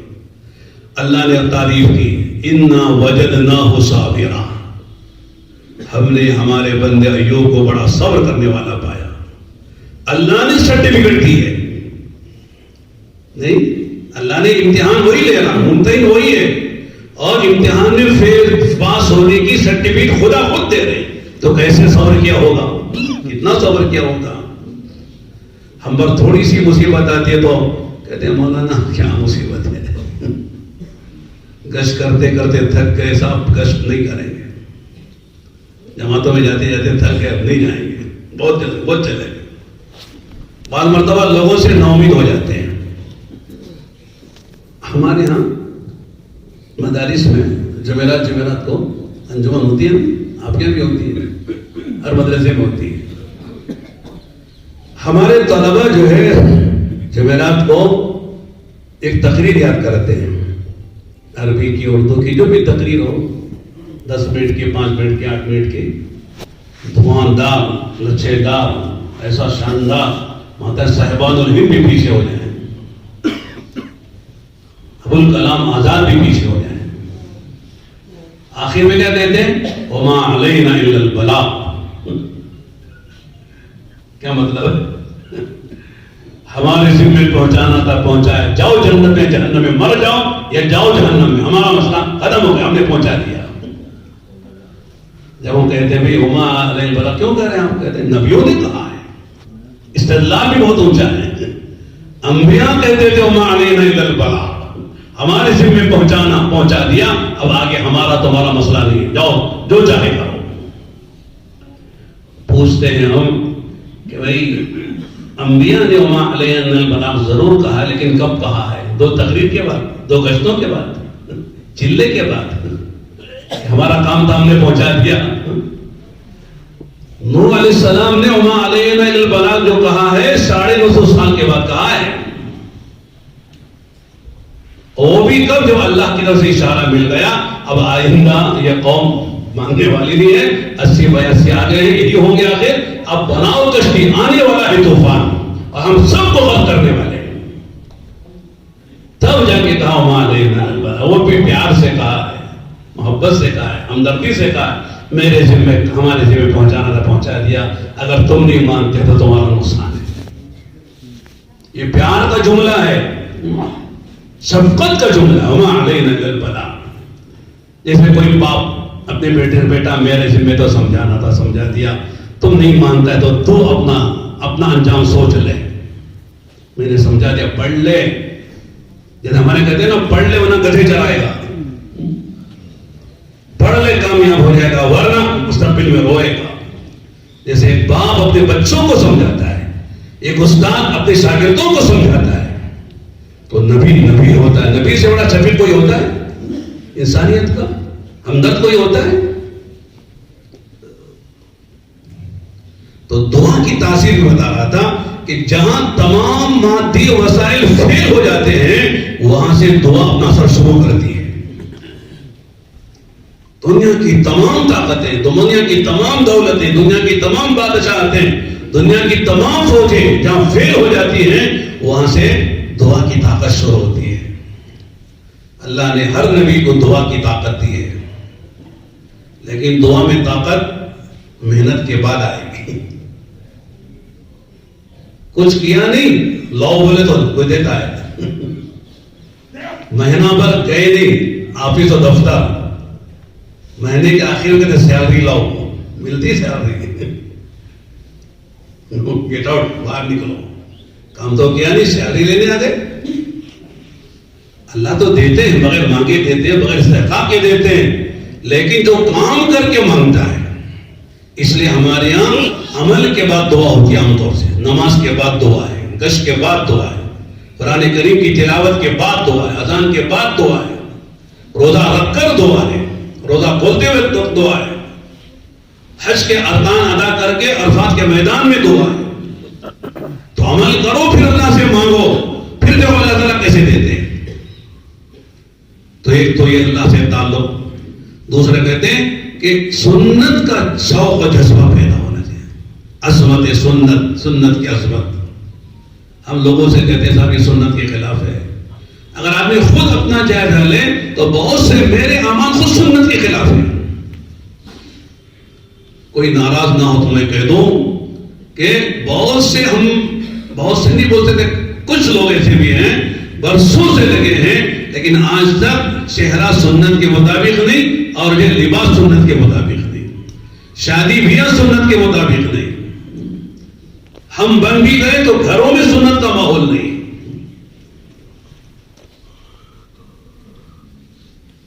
آدمی کے دل میں سنتوں کی عظمت،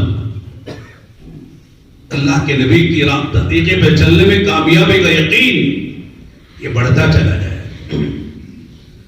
اور بہت بڑی چیز ہے کام کرنے والے کے لیے کہ کام کرتے کرتے ہمارے اپنے اندر تحمل میں اضافہ ہو. کتنے تحمل کے معنی برداشت. دعوت کے کام میں قدم قدم پر ناگواری آئیں گی، یہ بات طے. انبیاء علیہ السلام سے حسین اور جمیل اور خوبیوں والا صفات والا دنیا میں کوئی ہو سکتا ہے؟ نہیں ہوتا ہے. لیکن نبیوں نے جب لوگوں سے بات کہی، اتنے اونچے انبیاء ہر اعتبار سے جب انہوں نے بات رکھی تو قوموں نے مانی ان کی بات، انکار کیا، گالیاں دی. خود ہمارے نبی کو لوگوں نے ساحر کہا، کیا مانے؟ جادوگر کہا، کاہن کہا، شاعر کہا، پتہ نہیں کتنے القاب سے نوازا. صرف زبانی ایذا پر بس نہیں کیا بلکہ جسمانی ایذائیں پہنچائی. سجدے میں گئے، اونٹنی کی اوجڑی بچے دانی لا کے ڈالی، گلے میں پندھا لگا، پھندا، راستے میں کانٹے بچھائے، سر پر گندگیاں ڈالی. کیا نہ ہوا؟ کیا اللہ کے نبی نے کبھی جو مکے والوں کو گالی دی تھی؟ کیا گالی دی؟ کبھی ان کی تھپڑ مارا تھا؟ آپ نے ان کے ساتھ کوئی برا سلوک نہیں کیا، اور برے سلوک کا کوئی ان کا انتقام اور جواب بھی نہیں دیا، لیکن کتنا برداشت کیا ہے. تو دعوت کے کام میں تحمل، حلم، برداشت، اس کے بغیر کوئی آدمی دعوت کا کام نہیں کر سکتا ہے. بلکہ غیروں سے تو غیر، اپنوں سے بھی برداشت کرنا پڑتا ہے. وہ سے لوگ کہتے ہیں مولانا باہر والوں کو برداشت کرنا آسان ہے، اپنوں کو برداشت کرنا بڑا مشکل ہے. اس لیے کہ انفرادی کام میں عام طور سے عرض کرتا ہوں آسان ہے. آپ پورے مہینے کا رمضان کے اعتکاف کریں، کوئی برا بولے گا آپ کو؟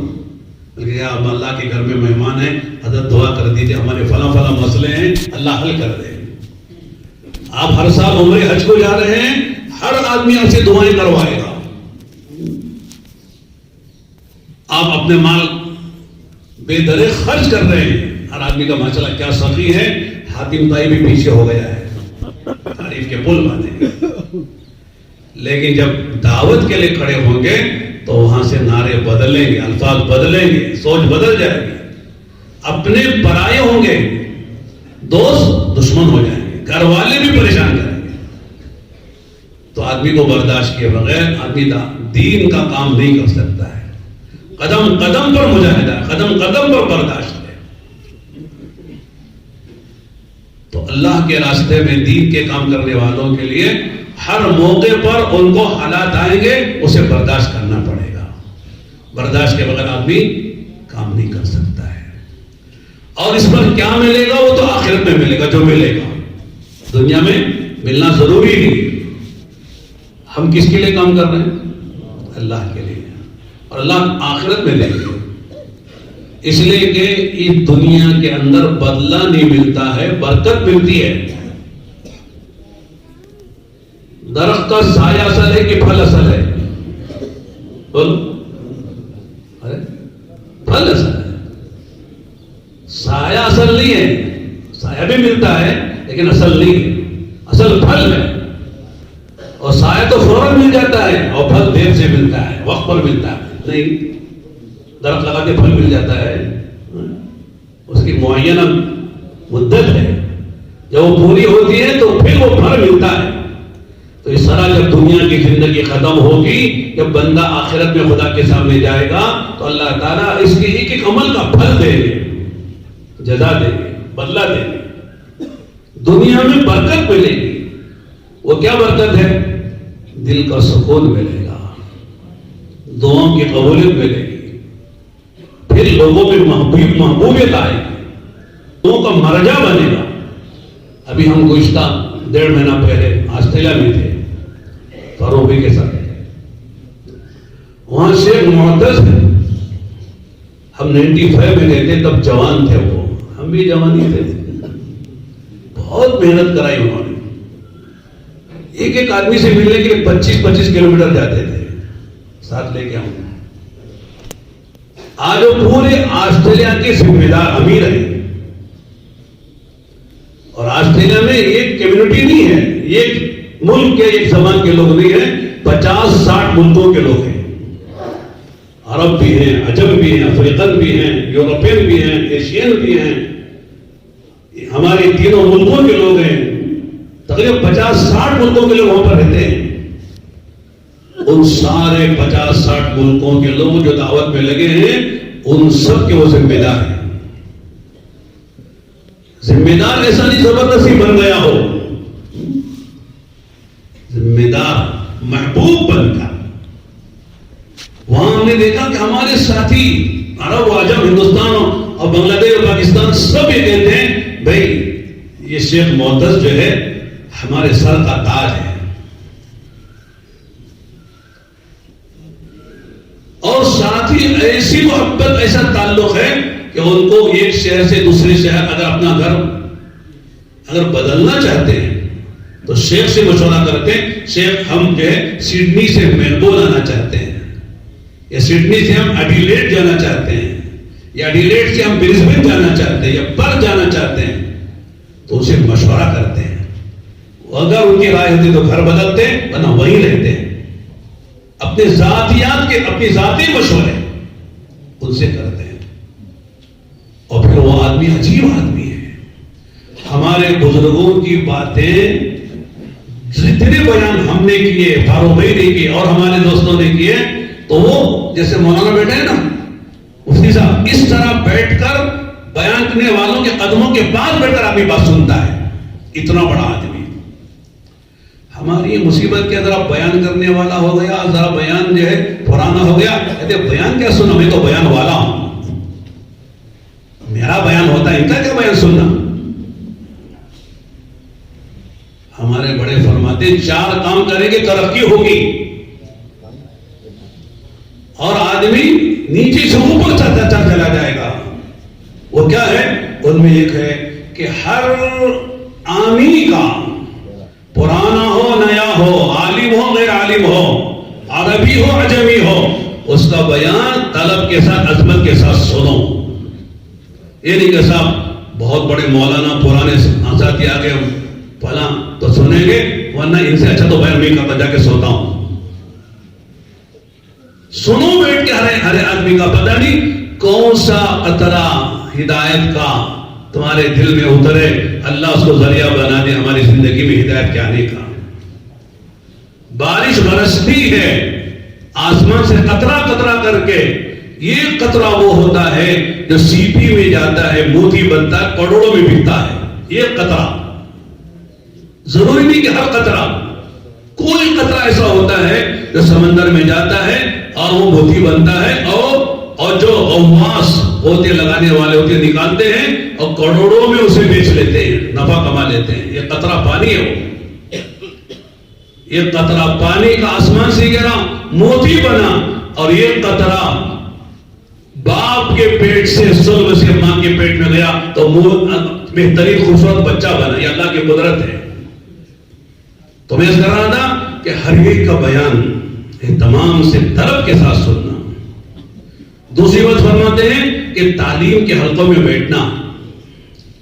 میں عام طور سے کہتا ہوں، خاص طور سے ہماری جماعت مولویوں کی، ان کو تعلیم میں بیٹھنا سب سے بھاری ہے.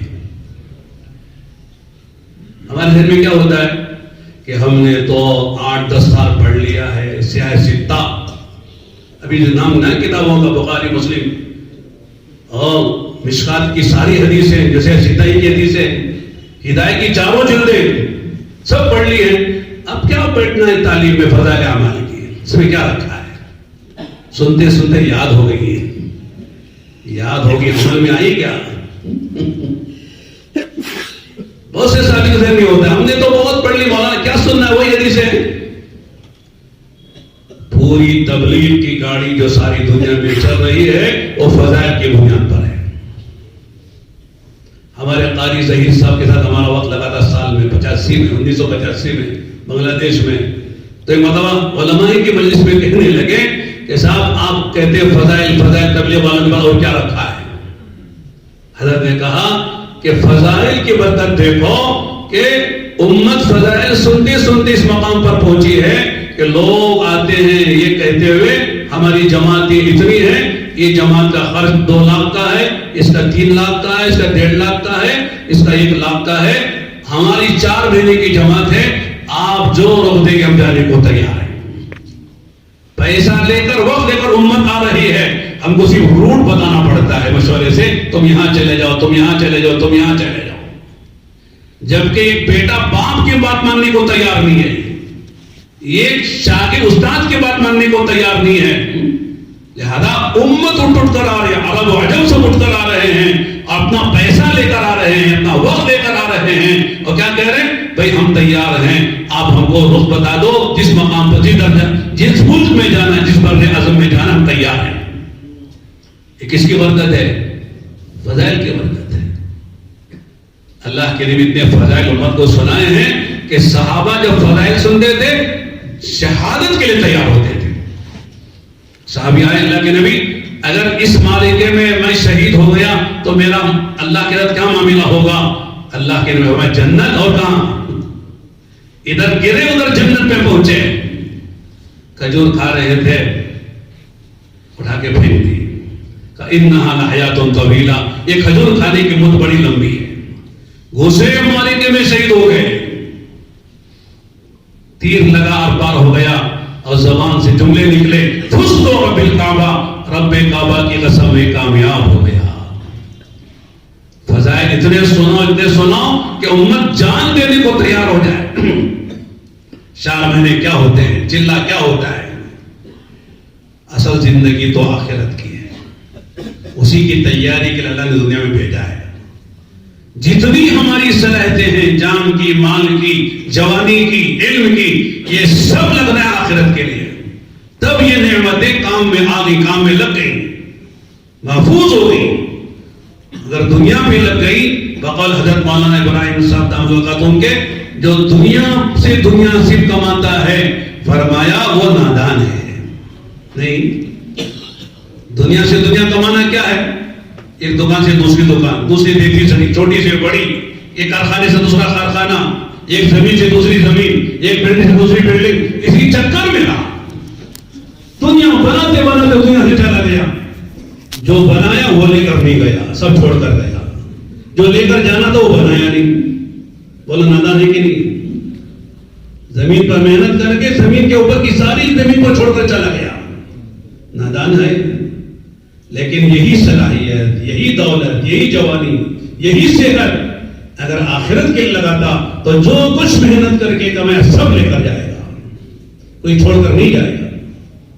تبلیغ میں یہ کہتے ہیں کہ محنت وہ کرو جس سے لے کر جانا ہے، چھوڑ کر جانے والی جو محنت کب تک کریں گے؟ تو میں عرض کر رہا تھا کہ تبلیغ و دعوت میں مجاہدے آئیں گے، برداشت کرنا پڑے گا۔ اور برداشت کون کرے گا، صبر کون کرے گا؟ جس کے سامنے آخرت ہوگی کہ اللہ کے لیے کر رہا ہوں، اللہ راضی ہو گئے، کوئی راضی نہ ہو، اللہ راضی ہے، بیڑا پار ہے۔ اگر سب راضی ہیں، اللہ ناراض ہے تو بیڑا غرق ہے۔ لوگوں کی تعریف سے متاثر نہیں، لوگوں کی تنقید سے متاثر نہیں۔ لوگ تعریف کریں تب بھی کریں گے، لوگ تنقید کریں گے تب بھی کریں گے، اس لیے کہ ہمارے سامنے اللہ کی رضا ہے، اللہ راضی ہو جائے۔ اللہ راضی ہو گئے، مسئلہ ختم ہے۔ صرف دو ہی چیزیں ہیں، اللہ کی رضا اور آخرت بننا، مسئلہ ختم ہو گیا۔ اللہ ناراض ہے، ساری دنیا خوش ہے، کچھ فائدہ نہیں ہے۔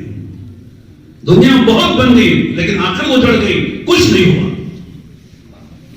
اس لیے کہتے ہیں اخلاص سے کرنا، اللہ کے لیے کرنا۔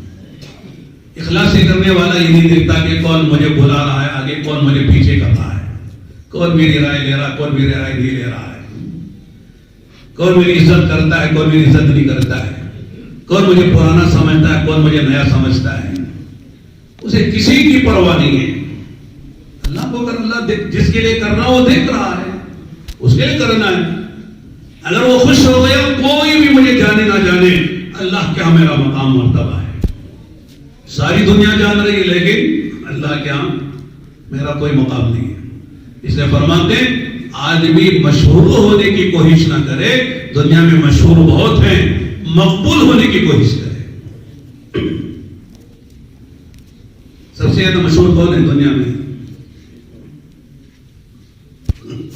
زبان پہ لانا بھی اچھا نہیں لگ رہا، نہیں؟ مسجد میں اس کا نام کیسے لے؟ اللہ نے قرآن میں اس کا ذکر کیا نا، شیطان۔ کون نہیں جانتا شیطان کو؟ بولو کوئی بچہ ہے ایسا؟ کوئی لوگ کچھ دنیا میں ایسے لوگ شیطان کو ہی جانتے؟ مشہور اتنا ہے لیکن کتنا مردود ہے۔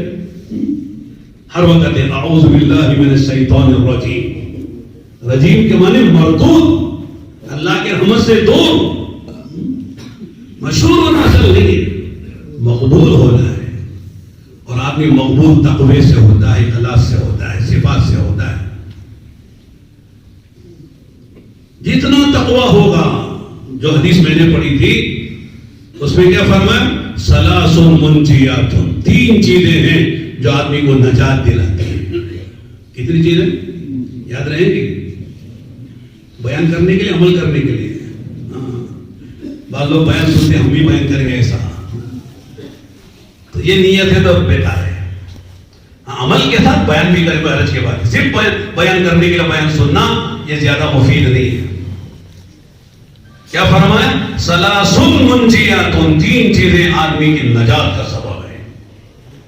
کیا فرمایا؟ فالعدل فی الغضب والرضا، فرمایا کہ تم کسی سے دوستی کے ساتھ رہو، دشمنی کے ساتھ رہو، خوشی میں رہو، غصے میں رہو، ہر حال میں انصاف کرو۔ انصاف کا دامن ہاتھ سے جانے نہیں دینا۔ دوست کے ساتھ انصاف، دشمن کے ساتھ نا انصافی نہیں ہے۔ انصاف آدمی کا وصف بن جائے، عادت بن جائے۔ انصاف کے خلاف اگر بات بیٹے کے خلاف جاری، باپ کے خلاف جاری، وہی بات کہیں گے جو انصاف کی ہے۔ یعنی کہ باپ ہے تو صاحب غلط کہہ دیا، غلط بات کہہ دی، ظالم کو مظلوم، مظلوم کو ظالم بنا دیا، ایسا نہیں ہے، تفصیل ہے۔ دوسری بات کیا فرمائی؟ فل والقصد فی الفقر والغنى، آپ کے پاس مال بہت ہے یا مال کم ہے، بیچ کی راہ چلو. مال آ گیا تو گل چھلے اڑا رہے ہیں، اسراف، تبذیر، فضول خرچیاں دکھا رہے ہیں اتنا مال میرے پاس ہے. اور مال ذرا کم ہو گیا تو کنجوس مکھی چوس ہو جاتے ہیں.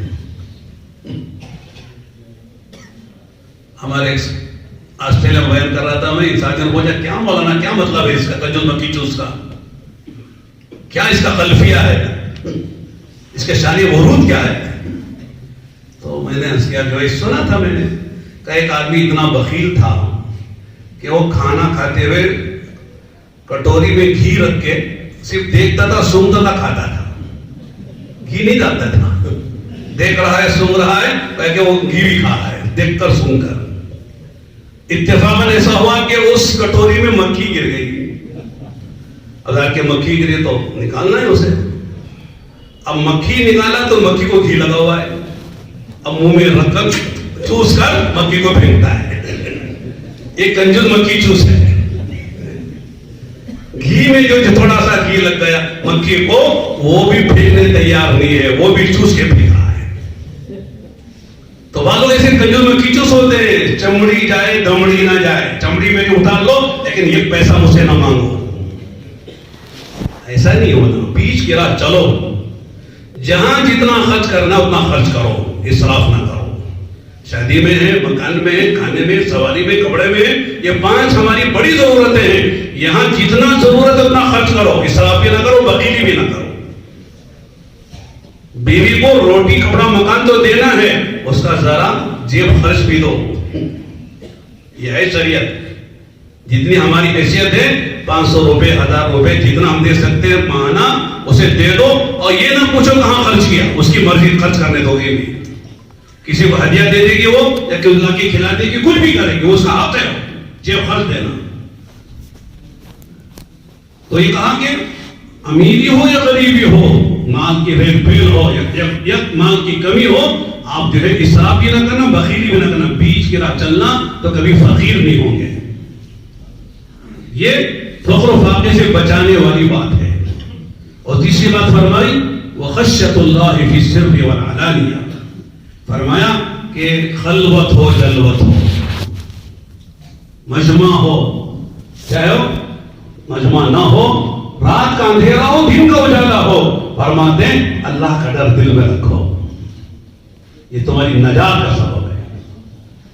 یہ نہیں کہ صاحب سب کے سامنے ہیں تو کیا کہہ رہے، یہ باعثی گستاخی کے پوتے ہیں،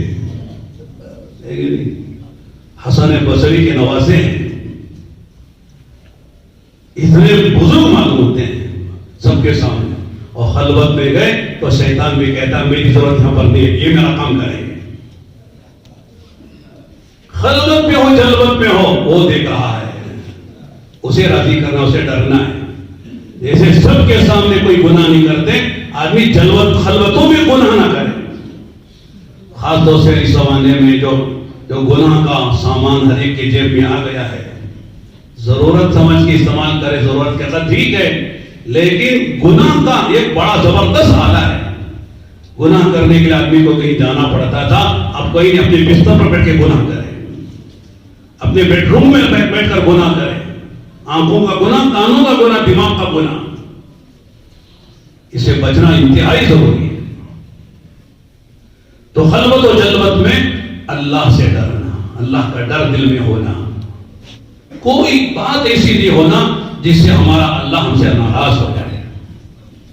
اللہ کی رضا بڑی چیز ہے، وَرِضْوَانٌ مِّنَ اللَّهِ أَكْبَرُ. اللہ کی رضا بڑی چیز ہے، اللہ کی ناراضگی بڑی خطرناک ہے. اللہ ناراض ہو گیا کہیں کا آدمی نہیں رہے گا. آدمی 7 پردوں میں ہے، خدا وہاں رسوا کر دیں گے اسے اگر خدا ناراض ہوتے ہیں. اور 3 چیزیں ہیں فرمایا ثلاث مہلکات، 3 چیزیں آدمی کو ہلاک کرتی ہیں. کیا کرتی ہیں؟ ہلاک کرتی ہیں. فرمایا شح مطاع، شح کہتے ہیں بخیلی سے آگے کا درجہ ہے. وہ ہر آدمی بخیلی ہوتی ہے، کوئی آدمی ایسا جو بخیل نہ ہو، لیکن کچھ لوگ محنت کر کے بخیلی کو دباتے ہیں، سخاوت کو ابھار لیتے ہیں. کچھ لوگ بخیلی کے پیچھے چلتے ہیں، بخیل بن کر عمل میں بخیل ہو جاتے ہیں.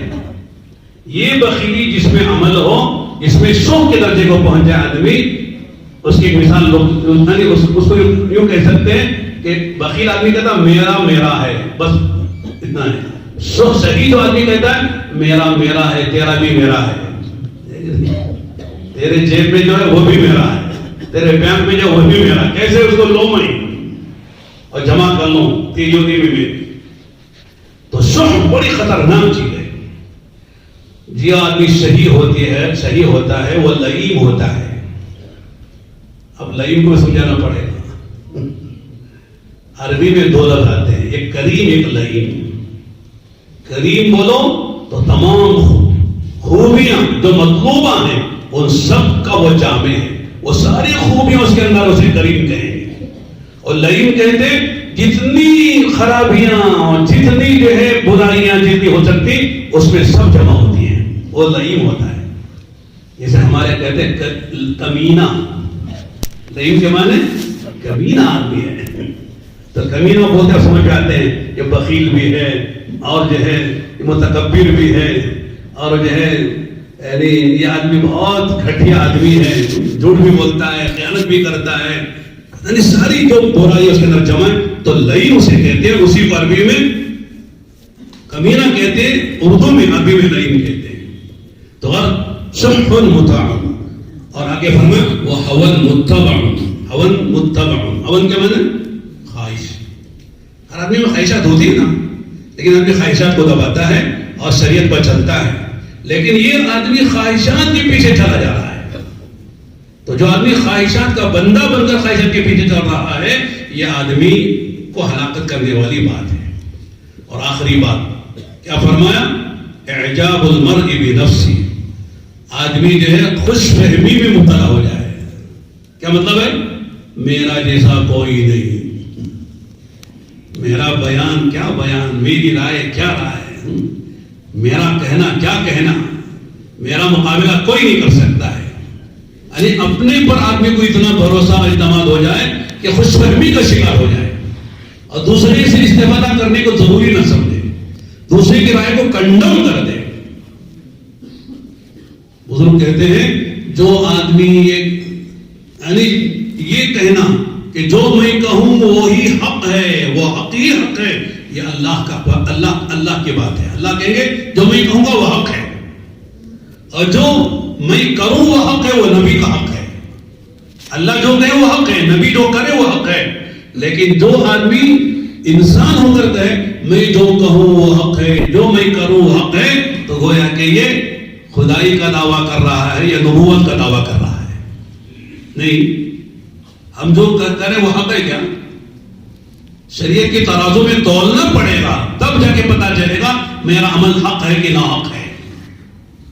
میں جو زبان سے بول رہا ہوں وہ حق ہے یا نا حق ہے، اس کو بھی شریعت کے ترازو میں تولنا پڑے، کتاب و سنت کی روشنی میں. تب جا کے پتا چلے گا یہ میرا قول حق ہے کہ نا حق ہے. اس لیے کہتے ہیں آدمی ہر صورت میں وہ اپنے بڑوں سے جڑا رہے. حفاظت ہے، حفاظت. اس لیے ہمارے کہتے ہیں مشورہ ہے. مشورے کے ساتھ آدمی چلے گا تو اپنی جو انانیت والی بات ہے یا خود اپنی جو ہے یعنی خوش فہمی والی بات ہے اسے نکل جائے گا. میں آپ کو سناتا ہوں، جب میں سال لگا کے واپس ہو رہا تھا تو حضرت مولانا عمر صاحب رحمۃ اللہ علیہ نے چند نصیحتیں مجھے کی تھی اس پر کہ کام میں استقامت کے ساتھ موت تک چلنا ہو تو یہ کرنا. ان میں یہ بات کہی تھی کہ اپنے علاقے میں جا کر اپنے بڑوں کے مشورے کے ساتھ کام کرو. چلتے رہو گے. اگر یہ سوچو کہ میں مولوی ہوں، میں نے سال لگایا ہے، میں نے بڑے بڑے لوگوں کو دیکھا سنا ہے، ان سے کیا پوچھنا، میں بھی تو عالم ہوں، قرآن کو جانتا ہوں. اگر یہ سوچ کر اگر میں چلا تو ٹھیک ہے، بہت سے کام تو میرے ہو سکتے ہیں لیکن تبلیغ میں میرا حصہ نہیں ہوگا جو عالمی کام ہے. تبلیغ میں چلنا ہے، موت تک چلنا، مشورے کے ساتھ چلو. جو مشورے سے ہٹا وہ دعوت سے کٹا، اس کا کوئی اثر تبلیغ میں نہیں ہوگا. ترقی ہے اس وقت، اور آدمی جو ہے استقامت اس وقت سے نصیب ہوتی ہے جب مشورے کے ساتھ چلے گا. اعجاب المرء بنفسی، ایک بات میں یہ بھی سناتا ہوں کہ حضرت مولانا علی میاں رحمۃ اللہ علیہ کا ایک چھوٹا سا کتابچہ ہے، اس میں حضرت نے پوری بات کہی، اس کا عنوان ہے کہ کوئی بھی شخص کسی مقام پہ پہنچ جائے وہ اپنی اصلاح اور استفادے سے مستغنی نہیں ہے۔ اللہ کرے بات سمجھ میں آ جائے، آدمی ہمیشہ اس کا استعداد رکھے کہ میں کسی مقام پہ پہنچا، قربانی دیتے دیتے پرانا ہو گیا، علم کی اعتبار سے، عمل کے اعتبار سے، صفات کے اعتبار سے، قربانی کے اعتبار سے، لیکن میں یہ نہیں کہہ سکتا میری اصلاح ہو گئی، اب مجھے اصلاح کی ضرورت نہیں ہے، اور یہ نہیں کہہ سکتا اب مجھے کسی سے فائدہ اٹھانے کی ضرورت نہیں ہے، سب لوگ مجھ سے فائدہ اٹھائیں، اب میرا کوئی بڑا نہیں ہے، میں خود بڑا ہو گیا ہوں۔ یہاں سے آدمی گرنا شروع ہو جاتا ہے۔ تو اور میرے دوستوں بزرگوں بھائیوں، آخری بات یہی ہے کہ پرانے ساتھی وہ ہیں جو عزیمت پر چلتے ہیں، رخصت پر نہیں، رخصت پر تو نئے چلتے ہیں، تقاضوں پر اور عزیمت پر پرانے چلتے ہیں۔ حضرت ابو بکر، حضرت عمر، عثمان و علی، بدری صحابہ، یہ سب عزیمت والے تھے، اللہ نے اسے کام لیا۔ بہت سے لوگ کہتے ہیں نا مولانا بھی بچے بھی تو ہیں، کاروبار بھی تو ہے، بیوی کہاں کہتی نہیں ہے اور بچوں کہاں کہتی نہیں ہے، یہ بہت یاد رہتا ہے۔ حضرت ابو بکر رضی اللہ عنہ جب ہجرت کرنے گئے تو ان کی بچیاں تھیں، ان کی بیوی بھی تھی، ان کے بوڑھے باپ بھی تھے، نابینا تھے، سارا سرمایہ لے کر گئے، گھر میں جو کچھ سب لے کر گئے، یہاں تک کہ ابو قحافہ جو ان کے والد ہیں اپنی جو پوتیوں سے پوچھا کہ باپ گیا ٹھیک ہے، کچھ چھوڑ کے بھی گیا کہ نہیں گیا؟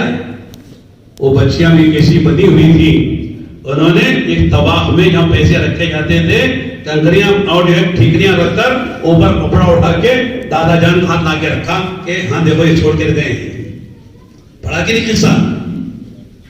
تو کہا ٹھیک ہے، جب وہ گیا کچھ چھوڑ کے گئے تو ٹھیک ہے، حالانکہ کچھ چھوڑ کے نہیں گئے تھے، سب لے کر گئے تھے۔ یہاں اللہ کے نبی نے ان کو یہ نہیں کہا کہ تم پر تمہاری بیوی کا بھی حق ہے، بچوں کا بھی حق ہے، ذرا چھوڑ کر بھی آؤ گھر میں، کام سے عزیمت والے کہ سب کچھ اللہ کی دین پہ لگایا، جو تقاضا اسے لگایا۔ آج ذرا آدمی ذرا اپنے کو سمجھتا کہ میں پڑھا لکھا ہوں تو کہتے تبلیغ والوں کو بھی بچوں کا حق نہیں ہے، تبلیغ والوں کا جو ہے ان کا اپنی دنیا کا حق نہیں ہے۔ یاد ہے بھائی، لیکن صرف دنیا کا حق یاد ہے، اللہ اس کے رسول اور دین کا حق جو ہے وہ بھول گئے، امت بھول گئی۔ 4 مہینے میں بہت کچھ سیکھا ہم نے۔ ایک مشت جب آدمی 4 مہینے لگاتا ہے تو بہت سی صفات اس کے اندر آتی ہیں، تحمل آتا ہے، تقوی آتا ہے، اخلاص آتا ہے، امت کا درد آتا ہے، امت کی زبوں حالی پر آدمی کو رونا آتا ہے۔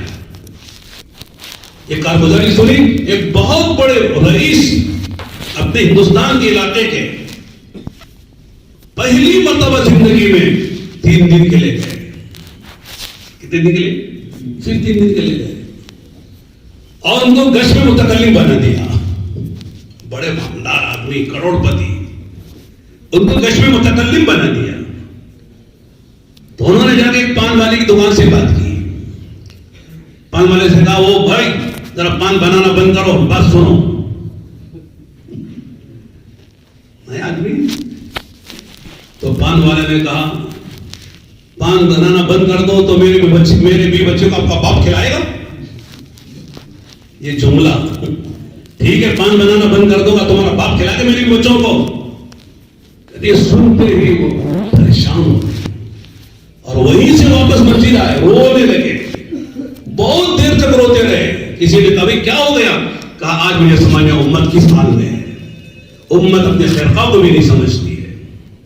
ہم اس کی خیرخواہی میں گئے تھے، وہ ہم کو دانا دے کے باپ کی گالی دے رہا ہے، وہ تو جلیں گے تو پتا چلے گا امت کہاں ہے۔ ہم تو اپنے ماحول میں رہتے اسے سمجھ میں نہیں آتا ہے، لیکن اندر گھسیں گے، دیہاتوں میں جائیں گے، گاؤں میں جائیں گے، بلکہ اس سے آگے ملکوں میں جائیں گے، بر اعظموں میں جائیں گے، تب پتا چلے گا امت کہاں جی رہی ہے، امت کا کیا حال ہے۔ تو امت کی بے دینی کھولے گی، امت کا درد آئے گا، امت کی خیرخواہی کا جذبہ آئے گا، امت کو کیسے سامان کے لے کے چلنا سمجھ میں آئے گا۔ تو تو 4 مہینے جو ہم نے لگائے ہیں میرے دوستو، 4 مہینے لگا کر اپنے شہر میں بیٹھنے کے لیے نہیں ہے. اس 4 مہینے میں جو صفات اللہ نے ہم کو دی ہیں ان صفات کو لے کر ملکوں میں جانا ہے. اللہ تعالیٰ ان سے تمام ملکوں میں لیں گے. ایک بر اعظم ہمارے انتظار میں. ابھی جو ہم اچھے لگے تھے تو آصل اول نے کہا کہ ہندوستان کی جماعتیں بھیجو، پورا ملک انتظار میں. فیجی والوں کا تقاضا، نیوزی لینڈ والوں کا تقاضا. ادھر ابھی ہمارے فاروق بھائی کی جماعت ابھی 2 دن پہلے واپس ہے، مولانا ابراہیم سامانا فاروق بھائی. انڈونیشیا، ملیشیا، تھائی لینڈ، سبا، یہ 4 اجتماع کر کے تقریباً 15 دن کا سفر کر کے آ رہے ہیں. ہر جگہ کے تقاضے. ابھی ہمارے مفتی اسلم صاحب گئے ہوئے ہیں ساؤتھ افریقہ کے ملکوں میں، 5 یا 6 ملکوں کا گویا کہ اجتماع ہو رہا ان کا. تقریباً جو ہے 4 ہو گئے، 2 باقی ہے، 16 کی واپسی ہے ان کی. زمزم ملک، افریقہ کے ملک، وہاں سے تقاضے آ رہے ہیں. ابھی اگلے مہینے ہمارے مولانا برمان احمد اللہ صدر کینیڈا اور امریکہ کی جماعتیں جا رہی ہیں، اجتماعات ہو رہے ہیں. پوری دنیا میں اللہ نے کام کھول دیا ہے، کام کھل گیا ہے. اب ڈرنے کی، کورونا کی کوئی بات نہیں ہے. ہر جگہ سے تقاضے ہیں. آپ دیکھ رہے بیت اللہ بھی کھل گیا، پردے ہٹ گئے. لوگ بیت اللہ کا جو ہے جا کے غلاف پکڑ کے ملتزم سے لپٹ کر، باب کعبہ سے لپٹ کر دعائیں کر رہے ہیں. حتیم نمازیں ہو رہی ہیں. جتنی پابندیاں تھی اللہ نے سب ختم کر دی ہے. اب ہماری ذمہ داری ہے کہ اللہ تعالیٰ کا شکر ادا کرتے ہوئے ہمارے اندر جو اللہ نے استعداد رکھی ہے، طاقت رکھی، صلاحیت رکھی ہے، اور 4 مہینے دینے کے بعد جو صفات ہمارے اندر پیدا ہوئے ہیں اس کو لے کر ہم ملکوں میں جائیں، ملکوں میں پھریں. یہ نہ دیکھیں کہ صاحب میں کہاں جا سکتا ہوں. ہمارے اندر کوئی طاقت جانے کی نہیں ہے. چلا بھی نہیں جا سکتے، 4 مہینے بھی نہیں جا سکتے، بلکہ یہاں سے حاصل سے بنگلور بھی نہیں جا سکتے. ہماری حیثیت تو بہت کمزور ہے، لیکن اللہ کی طاقت بڑی ہے. اللہ کے خزانے بھرے ہوئے ہیں. اللہ جب بندہ نیت کرتا ہے تو فوراً اللہ کی مدد شروع ہو جاتی ہے. اس پر میرے دوستوں تقاضا اس بات کا ہے کہ جتنے ہمارے ساتھی 4 مہینے لگا چکے ہیں وہ سارے ساتھی نیت کریں 4 مہینے ملکوں میں جائیں. تیاری کریں گے 2-3 مہینے کی. پاسپورٹ نہیں ہے، پاسپورٹ بنے گا. چھٹی کا مسئلہ، چھٹی کی ترتیب بنائیں گے، کاروبار کی ترتیب بنائیں گے، خرچ کی ترتیب بنائیں گے، پاسپورٹ رینیو کرائیں گے، پاسپورٹ نہیں بنائیں گے، لیکن تیاری کر کے ملکوں میں جائیں گے. بہت مختصر اللہ نے زندگی دی ہے، اسے میں سب کچھ کر لینا ہے. اب کتنی بات اللہ ہی جانتے ہیں. اس لیے بھائی اس مجمع میں جس کے 4 مہینے ملکوں میں لگے ہیں وہ 4 مہینے مردوں کی جماعت میں، اور جن کا چلہ مستورات میں لگا ہے ان کے 4 مہینے بھی لگ گئے، مسرات میں چلہ بھی لگ گیا ہے. ایسے ساتھی 2 مہینے کے لیے ملکوں کے ارادے سے نیت کریں. کبھی نیت کرتے ہیں انشاءاللہ. ماشاءاللہ اس سے پہلے بھی ہم آئے تھے. حسن میں بڑی استعداد ہے، حسن تو احسن ہے ماشاءاللہ. بہت پرانا کام ہے، بڑا زرخیز علاقہ ہے. علماء بھی ہیں، قدماء بھی ہیں ماشاءاللہ، دین کے داعی، فکر مند دوست ہیں. اگر یہ سارے کے سارے نیت کریں، میں سمجھتا ہوں 25-30 جماعتیں ملکوں میں بھیجنا حسن ضلع سے کوئی مشکل نہیں ہے. مشکل ہے؟ بہت آسان ہے. نیت کی بات ہے، نیت کرو، پھر دیکھو خدا کی طرف سے اللہ تعالیٰ کیسے راستے کھولتے چلے جاتے ہیں. اللہ